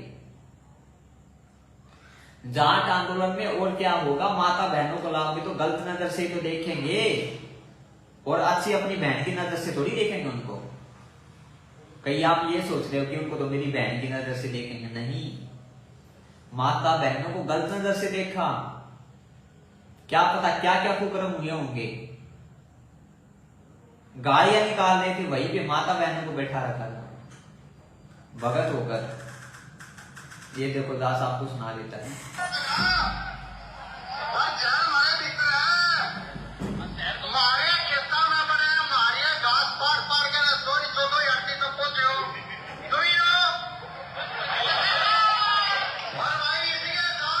देखो मूर्ख संगत, इसको बोलते हैं असली मूर्ख संगत। ये भाई जो स्टेज पे है, ये दूसरी जातियों को गाली दे रहा है, दूसरी जातियों को गाली दे रहा है। ये भाई जो स्टेज पे खड़ा है कि हमारे खेतों में आके गाली दिया कि वो हम बोल नहीं सकता। नीच कमीनों, कमीनों का मतलब समझते हो, हरियाणा में बोलते हैं कमीनों का मतलब नीच जाति वाले लोगों को। कमीनों का मतलब है नीच, कमीनों का मतलब है हरियाणवी में बोलते हैं, हरियाणा में नीच जाति वालों को, उनको गाली दे रहे हैं ये, और मूर्ख संगत हंस रही है। जात वाले ये भाई साहब दूसरी जाति को गाली दे रही है, ये परमात्मा से ज्ञान ग्रहण किया संगत ने, और दूसरी और संगत बैठी बैठी हंस रही है, हाथ लगा के मुंह को हाथ लगा लगा के संगत हंस रही है। देखो आप, ये गाली दे रहे हैं दूसरी जातियों को, उनकी जाति को गाली दे रहे और वो अपने ऊपर ही हंस रही है संगत। और ये बोलते हैं हम तो परमात्मा के मिशन को चला रहे हैं। ऐसे परमात्मा का मिशन चला रहे हैं भगत भाइयों, ऐसे ये परमात्मा का मिशन चला रहे हैं। मूर्ख संगत हंस रही है, वो दूसरी जाति को गाली निकाल रहा है, दुनिया वालों को गाली निकाला, उससे संगत हंस रही है। देखो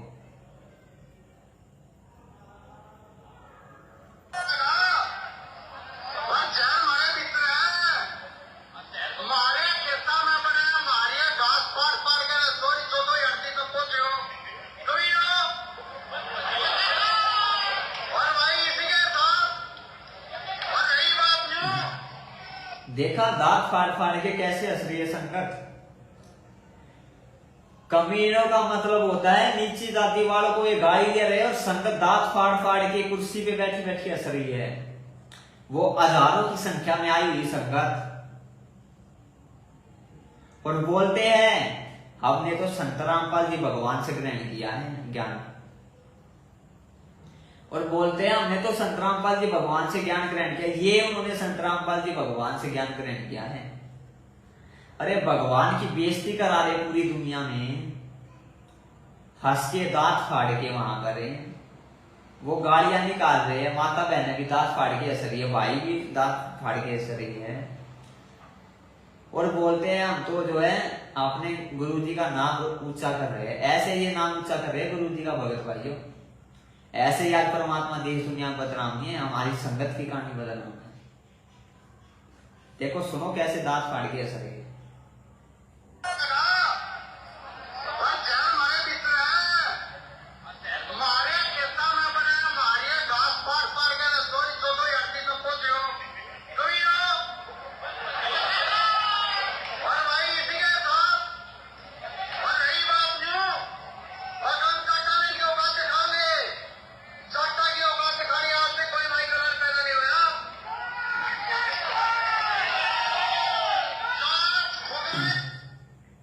ये भाई बोल रहा है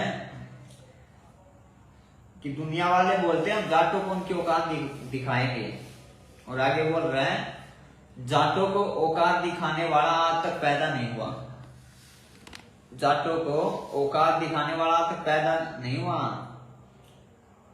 और संगत उस पर भी असर रही है। इतनी मंदबुद्धि आज हमारी संगत है तो भाइयों, इतने मंदबुद्धि। ये हरियाणा जाट आंदोलन में जो भगत बैठे थे, जिनको आप भगत मानते हो बड़ा बड़ा, पता नहीं कितने बड़े बड़े भगत आए होंगे जिनको आप बड़ा मानते हो, हम दास तो नहीं मानता है, दास को तो पता है कि क्या होगा था क्या नहीं। कितना ये गुरु जी को भगवान मानते हैं, कितना ये गुरु जी के वचनों पर चलते हैं।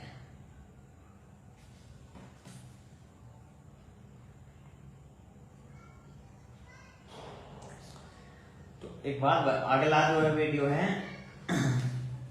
गुंडों की सीबीआई जांच।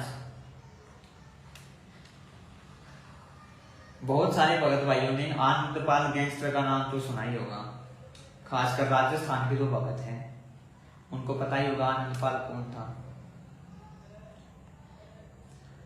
आनंदपाल भगत भाइयों एक बहुत ही बड़ा गुंडा था।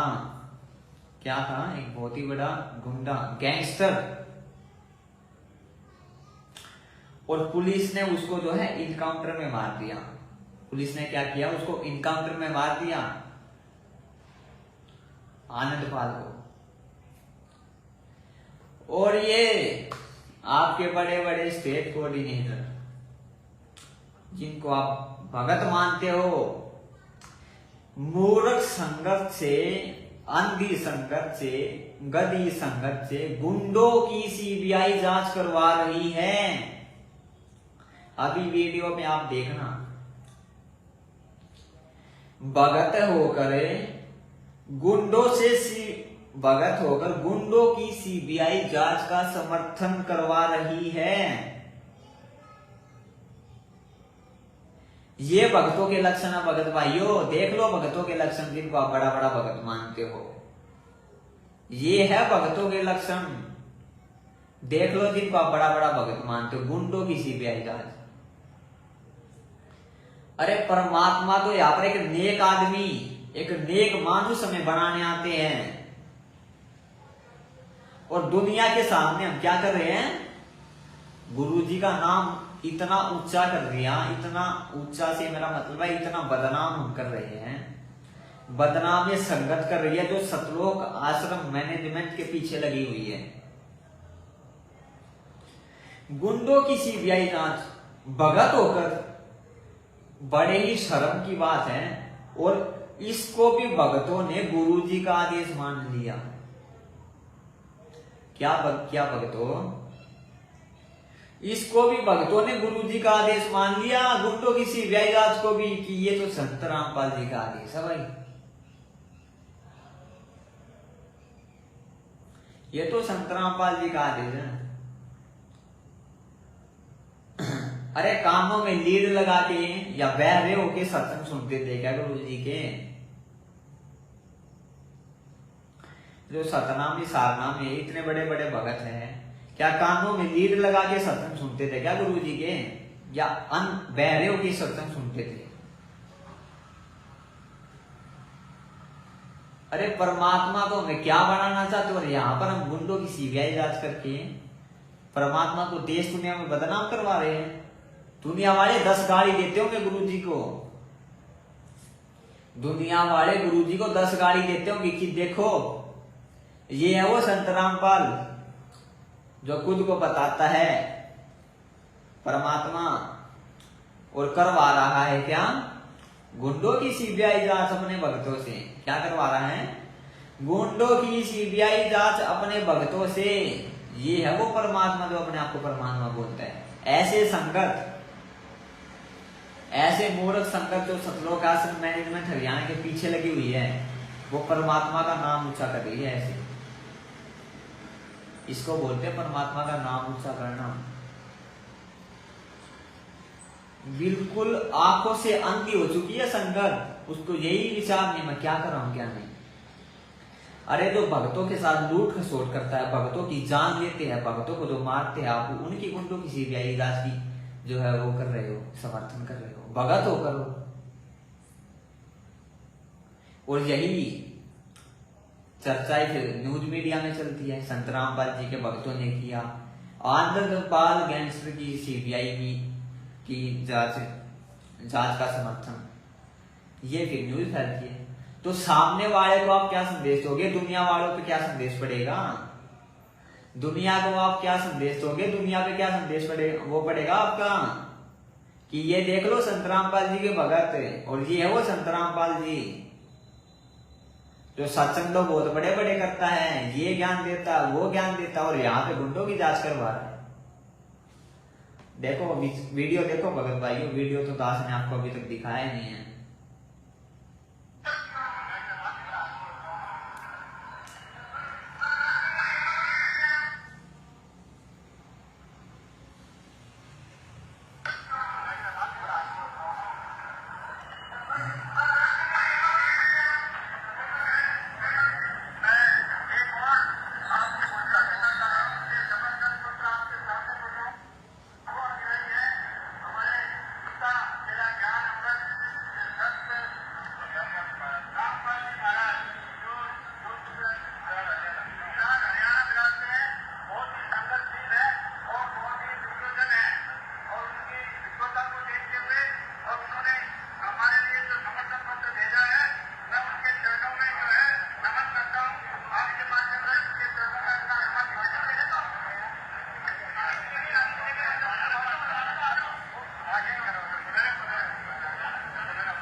आपको भगत भाइयों आवाज कम आई होगी क्योंकि इस वीडियो में आवाज कम है। आपको दासे पर ऑडियो भी सुना देता है माइक के पास में लगा के।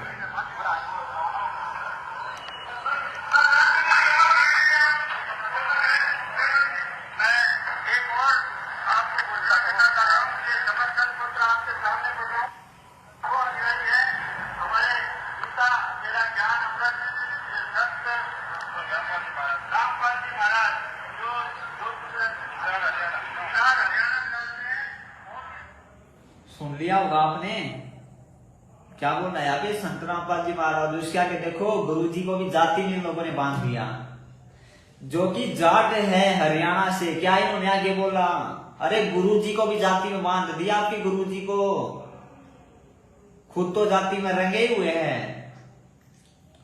आगे इन्होंने बोला जो कि हरियाणा प्रांत से जाट जाति से है। देखो सुनो, भगवान को भी नहीं छोड़ा इन्होंने। जो संदेश देते ये भगवान के गुरु बन के बैठ गए, जिनको आप बड़ा बड़ा भगत मानते हो। सुनो,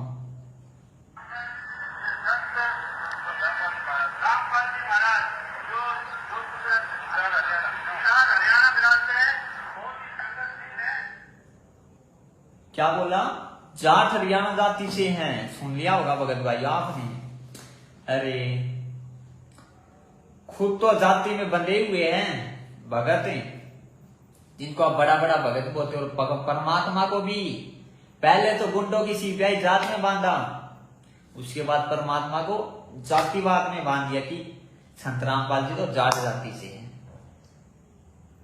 अरे परमात्मा क्या बोलते हैं अपने आप को, दास, मैं तो एक दास हूं, यही तो बोलते हैं परमात्मा। क्या क्या बोलते हैं परमात्मा अपने आप को, दास बोलते हैं, दास, जाट नहीं बोलते।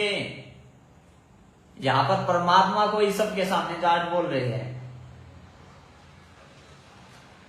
ये भगत भाइयों के कुकर्म है। अब आगे देखो मूर्ख संगत से कैसे कांग्रेस को, पहले कांग्रेस को वोट डलवाए गए। भगत भाइयों आज 2022 लगा हुआ है, 2019 तक तो इन्होंने कांग्रेस से वोट डलवाए। जब इनको लगा कि कांग्रेस तो हर जगह हार रही है, कांग्रेस की कोई उम्मीद नहीं है कहीं पर भी जीतने की, कांग्रेस की जो है अब कहीं पर भी जीतने की कोई उम्मीद नहीं है, तो 2019 के बाद इन्होंने पार्टी बदल के बीजेपी को वोट डलवाने शुरू कर दिए। कभी कांग्रेस तो कभी बीजेपी, भक्तों के साथ खेल हो रहा है, खेल, भक्तों के साथ खेल हो रहा है। दास ने भी आपको 4 वीडियो दिखाए थे परमात्मा के राजनीति के बारे में, राजनीति के बारे में परमात्मा के क्या विचार है और ये लोग क्या बोल रहे हैं। फरेब हो रहा भक्तों के साथ, फरेब है। और भगत क्या मान रहे हैं, गुरु जी का आदेश है भाई, गुरु जी का आदेश। भगत मान रहे गुरु जी का आदेश। देखो चांद राठी को जानते होंगे बहुत अच्छी तरह से भगत है, जो सोशल मीडिया सेवादार है। जितने भी सोशल मीडिया सेवादार है, सतरोग आश्रम मैनेजमेंट से जुड़े हुए हैं, बड़े अच्छे से जानते होंगे चांद राठी को, जो कि सोशल मीडिया पर बारक है, यानी सोशल मीडिया को संभालने वाला कौन है, चांद राठी, जो आप तक ये पोस्टर वगैरह भिजवाता है, सोशल मीडिया आपसे सेवा करवाता है, ट्विटर की, फेसबुक की, वो चांद राठी। उसके विचार आप सुनना। देखो कांग्रेस को वोट डलवा रहा है और उसके बाद में बीजेपी सीट को वोट डलवा रहे हैं।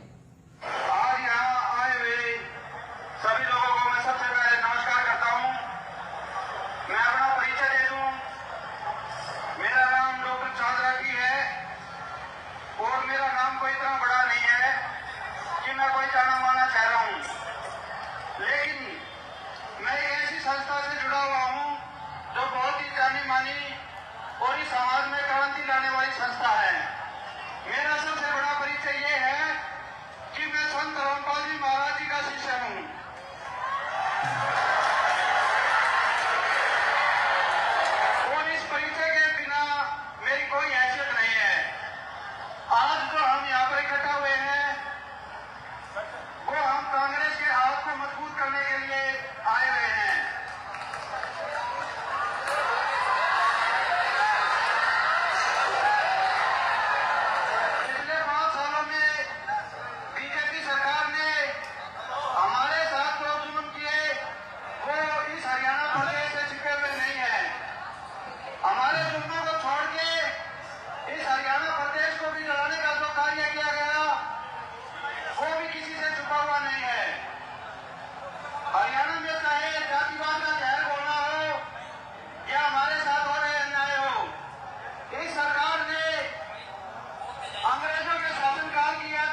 क्या बोल रहा है, इस सरकार ने चाहे जातिवाद का जहर घोड़ा हो या हमारे साथ अन्याय करने में कोई कसर नहीं छोड़ी।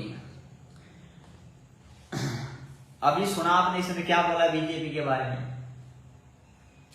ये 2019 का इसका इंटरव्यू है। उसके 6 महीने बाद क्या आदेश आता आपको पता है भगत भाई? उसके 6 महीने बाद में आदेश आता है कि आपने बीजेपी को वोट डालना है, और बीजेपी को अगर वोट नहीं डाला तो आपका जिंदगी में कभी नाम शुद्ध नहीं होगा।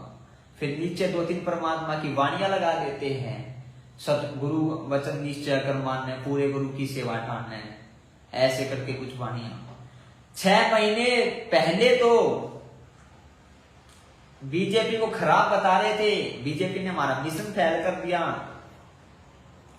बीजेपी ने दुनिया का नाश कर दिया, और 6 महीने बाद में क्या आदेश आ रहा भगत भाइयों? क्या परमात्मा दोगले आदेश देगा? नहीं देगा परमात्मा दोगले आदेश। पहली बात तो परमात्मा राजनीति का ही आदेश नहीं देगा।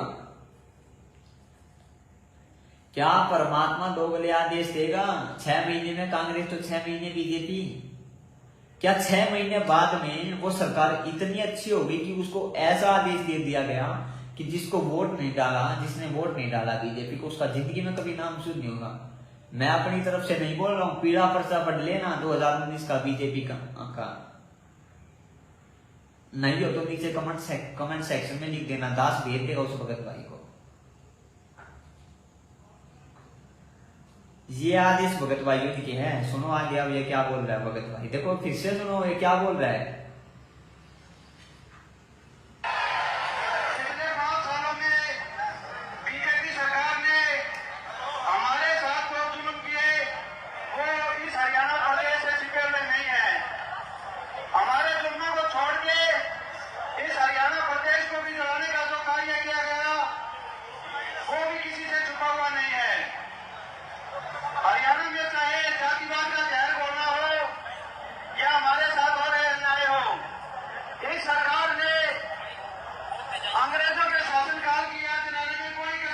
बोल रहा है हमारे साथ ही सरकार ने अन्याय किए, अंग्रेजों का शासनकाल याद दिलाने में कोई कसर नहीं छोड़ी।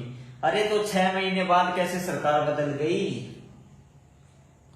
6 महीने बाद तुम्हारे साथ क्या ऐसा उन्होंने कर दिया कि तुमको आज ऐसा आदेश निकालना पड़ेगा पूरी संसद के लिए कि सबने बीजेपी को वोट डालना है, नहीं तो नाम शुद्ध नहीं होगा जिंदगी में, कभी भी कहीं भी नाम शुद्ध नहीं होगा जिसने वोट नहीं डाला।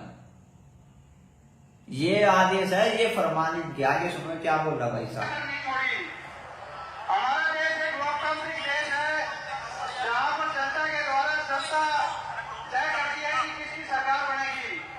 लेकिन पिछले 5 सालों में जो बीजेपी सरकार ने इस प्रदेश और देश में जहर घोलने का कार्य किया है, उनके राष्ट्रीय अध्यक्ष का कहना है कि 5 साल के बाद कोई इलेक्शन होंगे ही नहीं। तो ये कैसी खतरनाक सोच की पार्टी है आप सभी जानते हैं। इन्होंने हमारे साथ परवाना कांड करवाया और हमारे सदगुरुदेव जी पर झूठा देशद्रोह का मुकदमा बनाकर उनके साथ साथ 1000 व्यक्तियों को जेल में डाल दिया। एक ऐसा समाज। भगत भाइयों ध्यान से सुनो क्या बोल रहा है, ध्यान से सुनने वाली इनकी बातें हैं। ये बोल रहे इन्होंने हमारे साथ धोखा किया,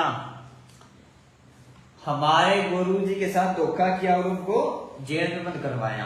गुरुजी के साथ मतलब भगवान के साथ धोखा। ये कह रहा है बीजेपी सरकार ने हमारे भगवान के साथ धोखा किया, करवाया। तो आज ये क्या कर रहे हैं उसी, ये तो अरे तो गुरु गद्दार हो गए, गुरु गद्दार, अपने गुरु के साथ गद्दारी करने वाले। कैसे हो गए गुरु गद्दार? सरकार ने किसके साथ गद्दारी की? संत रामपाल जी भगवान के साथ। आज ये किसका साथ दे रहे हैं? 2019 से लेके आज 2022 तक हर पीढ़े पर्चे में बीजेपी, वही बीजेपी जिसको ये सोशल मीडिया का प्रबंधक चांद राठी संभालने वाला, जिसको सबसे ऊपर माना जाता है सोशल मीडिया सेवादारों में, क्या बोल रहा है?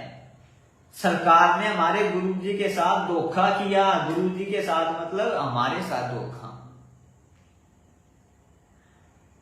और उनको झूठे देशद्रोह के मामले में अंदर फंसाया, और आज उसी सरकार को ये वोट डाल रहे हैं जिसने गुरुजी के खिलाफ देशद्रोह का मुकदमा करवाया। इनके अनुसार गुरुजी को जो है अंदर फंसाया इनके अनुसार। तो गुरु गद्दार कौन हुआ भगत भाइयों? ये जो है विचार करने वाली बात है। कौन हुआ असली गद्दार?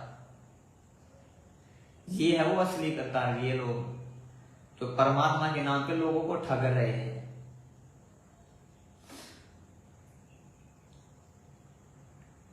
तो अगला वीडियो हमारा आर्य समाजियों को लेकर।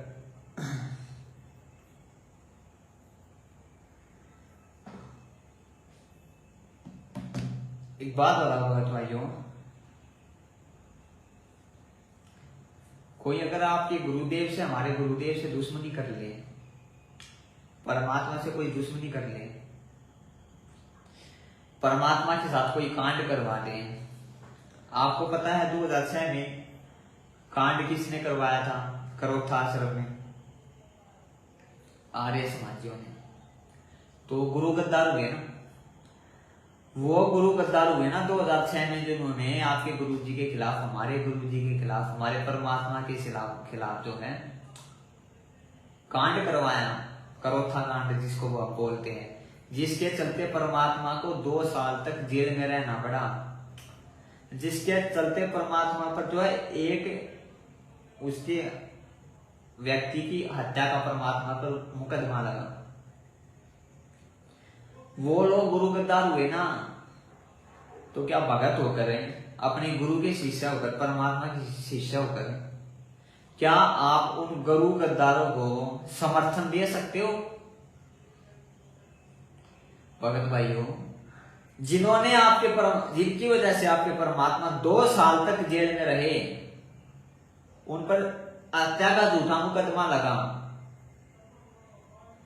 क्या आप उनको समर्थन दे सकते हो? अपने गुरुजी के खिलाफ जाकर। लेकिन इन लोगों ने, जिनको आप बड़ा बड़ा भगत मानते हो, स्टेट कोऑर्डिनेटर, वर्ल्ड कोऑर्डिनेटर, जिला कोऑर्डिनेटर, सोशल मीडिया बड़े बड़े सेवादार, जिनको आप बड़ा बड़ा भगत मानते हो, ये आश्रम संचालक, फर्जी आश्रम जो खुले हुए हैं, इन लोगों ने वहां पर भी संगत को मूर्ख बनाने में, संगत के कर्म फुड़वाने में, संगत की मर्यादा तुड़वाने में कोई कसर नहीं छोड़ी। इन लोगों ने वहां पर भी कोई कसर नहीं छोड़ी संगत की मर्यादा तुड़वाने में। अब मर्यादा कैसे तुड़वाई? इन्होंने उन्हीं आर्य समाजियों को समर्थन दिलवाया, और आदेश किसका बताया? संत रामपाल जी का, गुरु जी का, जिन्होंने परमात्मा के साथ 2006 में धोखा किया, उन्हीं का समर्थन दिलवाया। गुरु जी का झूठा आदेश बता के संगत का, और मूर्ख संगत ने, आंख बंद करके बैठी संगत ने वो आदेश भी गुरुजी का मान लिया कि हमारे गुरुजी का ही तो आदेश है, इनका आर्य समाजियों का समर्थन करना है। समर्थन कैसे किया? भक्तों की भीड़ को इकट्ठा करके। समर्थन कैसे किया?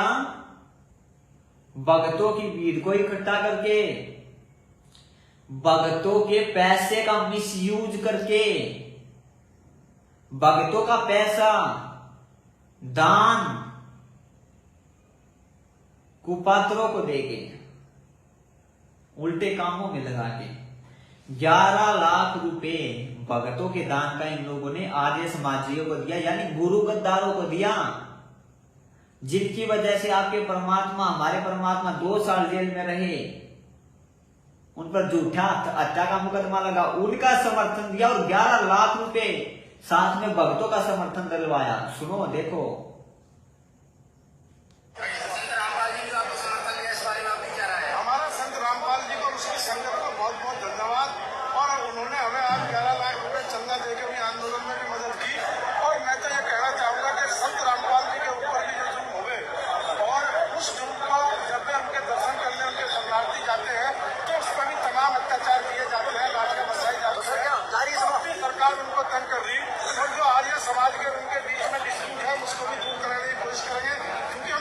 समाजी हैं। हम खुद आर्य समाजी होने के नाते चाहते हैं कि समाज में जो भेदभाव हुआ वो सब दूर हो और सब मिलकर एक जैसे एक जो सरकार है जो अन्याय करती है उसके खिलाफ सब मिलकर खड़े हो। तो अगर किसी आर्य समाजी भाई को इस वजह से कोई ठेस पहुंचती है तो हम उससे भी बात करने के लिए तैयार है। अपने गिले सगले दूर करो, आगे बढ़ो। वो भी जाट है, हम भी जाट है। ये एक बड़ी छत्तीस बिरादरी की मुहिम है जिसमें उन्होंने साथ दिया, इसके लिए हम धन्यवाद देते हैं। और हम डेरा सच्चा सदन से भी निवेदन करते हैं जिसने ये सरकार बनवाई अपने दम पे, अगर वो इसी तरह की अत्याचारी। सुन लो क्यों समर्थन दिलवाया? आर्य समाजी भी जाट, और ये बड़े बड़े आपके जो भगत है, स्टेट कोऑर्डिनेटर है, ये लोग भी जाट। जाति के चलते इन्होंने गुरु गद्दारों को ही समर्थन दिलवा दिया। और आदेश किसका बताया? परमात्मा का। और 11 लाख रुपए चंदा भगत भाइयों आपके दान का। अब सोच सकते हो 11 लाख रुपए को कोई वो जो दान में नहीं लगाएंगे।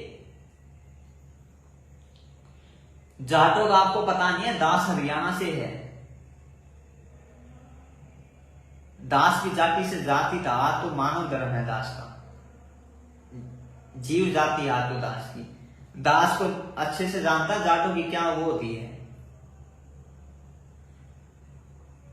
सबसे पहला ये लोग उस पैसे को हुक्का, बीड़ी, शराब, ये तो जाटों की भगत भाइयों सबसे प्रथम वो होते हैं काम पैसे के करने। पैसे से सबसे प्रथम जाटों के काम क्या होते हैं? हुक्का, बीड़ी, शराब, मांस, तंबाकू, ये काम होते हैं जाटों के।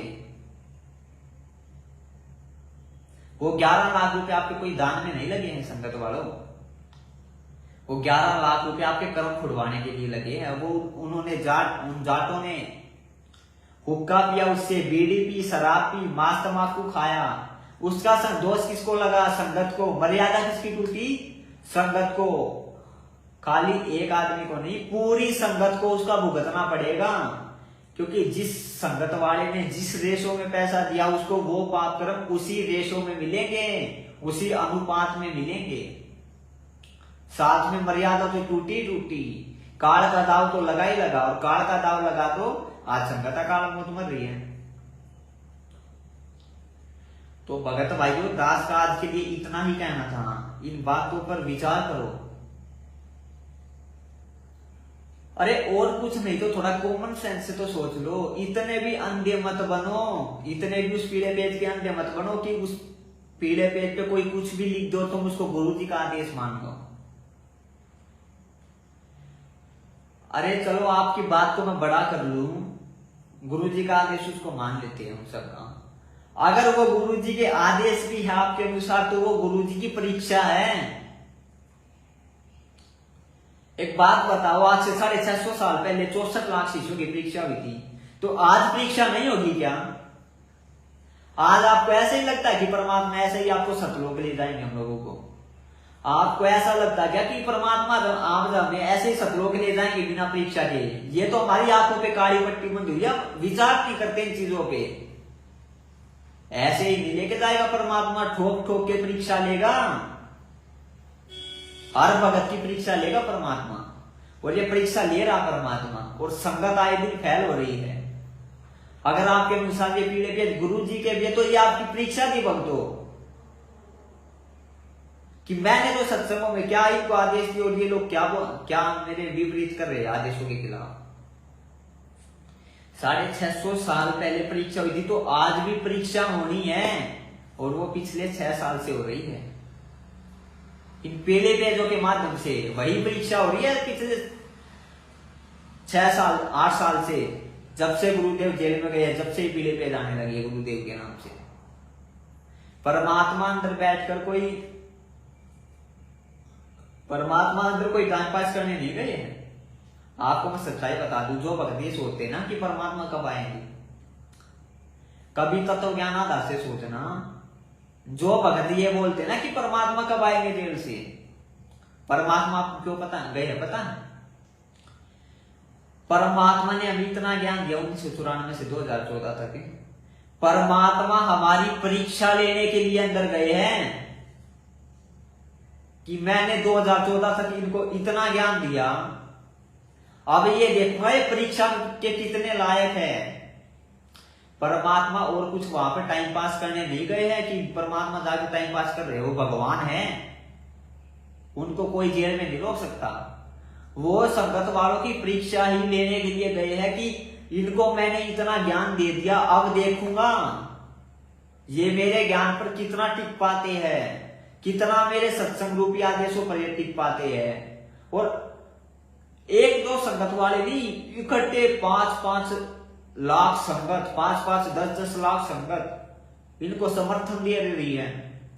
समर्थन देकर इकट्ठे 5-5 लाख भक्तों की, 10-10 लाख भक्तों की मर्यादाएं टूट रही है भगत भाइयों। सब काल के जाल में जा रहे हैं, सब अपनी मौत को दावा दे रहे हैं, अकाल मौत को, काल को दावा दे रहे हैं सब। इसीलिए आज परमात्मा जेल में, ऐसे ही परमात्मा नहीं बैठे, परमात्मा परीक्षा लेने के लिए बैठे। ये वही 650 साल पहले वाले ही परीक्षा चल रही है, देखा देखी वाली परीक्षा जो 650 साल पहले परमात्मा ने ली थी ना। परमात्मा ने क्या किया था 650 साल पहले, जब वो उस बहन के साथ में बैठे हुए थे हाथी पर, एक ने दूसरे ने को बताया, दूसरे ने तीसरे को बताया, तीसरे ने चौथे को, चौथे ने पांचवे को, ऐसे कर करके 64 लाख तक क्या बात फैली कि गुरुजी तो भाई उस वैश्या के साथ में हाथी पर बैठे हुए थे, हाथ में गंगा वो दारू की बोतल थी। एक दूसरे की सुन के ही तो गुरुजी में दोष आया था। एक दूसरे का ही तो आदेश मानना था। किसका आदेश मानना था हमने? गुरुजी का आदेश थोड़ी मानना था। गुरुजी का क्या आदेश होता था 650 साल पहले कि गुरुजी में कभी भी, भगवान में कभी भी कोई दोष नहीं होता। तो संगत वालों का ही हमने एक दूसरे का ही तो आदेश माना था कि गुरुजी तो ये कर रहे थे वहां पर बैठ के, उस वेश्या के साथ हाथी पर बैठ के बाजार में घूम रहे थे दारू पी के, एक दूसरे की सुन के 64 लाख फैले हुए थे। और आज ठीक वही हो रहा है, आज भी ठीक वही हो रहा है। पीले पर्चे कोई और निकाल रहा है और आप मान लेते हो गुरुजी का। अरे चलो मान लो गुरुजी का ही है, आपके अनुसार मान ले, तो अभी वो परीक्षा, उसको आप पहले सत्संग से मैच करो भगत भाइयों कि ये जो आदेश आया मेरे गुरुजी का, क्या ये सत्संग से मैच करता है? अगर आपको नहीं पता चल रहा, आपने ज्यादा सत्संग नहीं सुने हैं, तो आप सतगुरु हेल्पलाइन नंबर जो है उन पर आप कॉल करो, उनसे पूछो ये क्या, ये जो आदेश है क्या ये गुरुजी का आदेश हो सकता है? तब जाके कुछ बात बनेगी, तब जाके थोड़ी बहुत आंखें खुलेंगी, ऐसी आंखें नहीं खुलेंगी। तो दास का तो इतना ही कहना था। वीडियो तो बहुत सारे अभी बचे हैं दिखाने, पर टाइम जो है हो गया है वक्त आज का 8:30 से हमारा 9:30 जो रहता है। तो दास कल या तो इस आईडी से या अपनी आईडी से जो है लाइव आएगा। कल जो हमारा विषय रहेगा, अगर आएगा तो परमात्मा ने दया की तो गुरुजी के परिवार को लेकर, और बड़े बड़े जितने भी स्टेट कोऑर्डिनेटर हैं, स्टेट कोऑर्डिनेटर लेवल के लोग, बहुत बड़े बड़े भगत जी को मानते, उनकी सच्चाई उजागर करना, अगर परमात्मा ने कल दया की तो दास का जितना ही कहना था भगत भाइयों, परमात्मा के सत्संगों को सुनो, ज्ञान को आधार बनाओ। उसके बाद में वो देखो पीले पर्चे में जो आदेश लिखा हुआ, क्या वो आपके गुरुजी के सत्संग से मैच करता है? अगर मैच नहीं करता तो वो आपकी परीक्षा मान लेना, वो आपकी परीक्षा है। अगर आपने उसको मान लिया आप फेल। आज ये 15-20 लाख की संगत अकाल मौत ऐसे ही नहीं मर रही है, ये इसीलिए मर रही है, परमात्मा इनको रिजेक्ट कर चुके हैं। जो साध संगियों से जुड़े हैं और उनमें भी कुछ जो भगत बचे, उनको छोड़कर परमात्मा सबको रिजेक्ट कर चुके हैं। सबकी बैटरी चल रही है, भक्ति नहीं चल रही किसी की भी। कहीं आप ये सोचो किसी की भक्ति चल रही है, भक्ति किसी की नहीं चल रही है, सबकी पिछली बैटरी चल रही है। और जिस दिन बैटरी डिस्चार्ज हो जाती है उस दिन अकाल मौत मर जाते हैं, और अकाल मौत मर जाते हैं तो नाम किसका बदनाम होता है? संत रामपाल जी का, अपने गुरुदेव भगवान का। तो दास का यही विचार जो है कहना था। अगर कोई ऐसा भगत भाई वीडियो को देख रहा है जिसको नहीं पता इन चीजों का भी, नया इस भक्ति मार्ग से जुड़ा है, तो भगत भाई इन बातों पर आप विचार करना। फेसबुक पर सर्च करना, पवन दास इज लाइव के नाम से फेसबुक पेज है, उस पर ज्यादा से ज्यादा वीडियो देखना, उसके बाद में आप डिसीजन लेना आपने किस तरफ जाना है। तो दास कांत के लिए यही कहना था। सत साहिब, बंदी छोड़ सतगुरु रामपाल जी भगवान की जय हो। सत साहिब।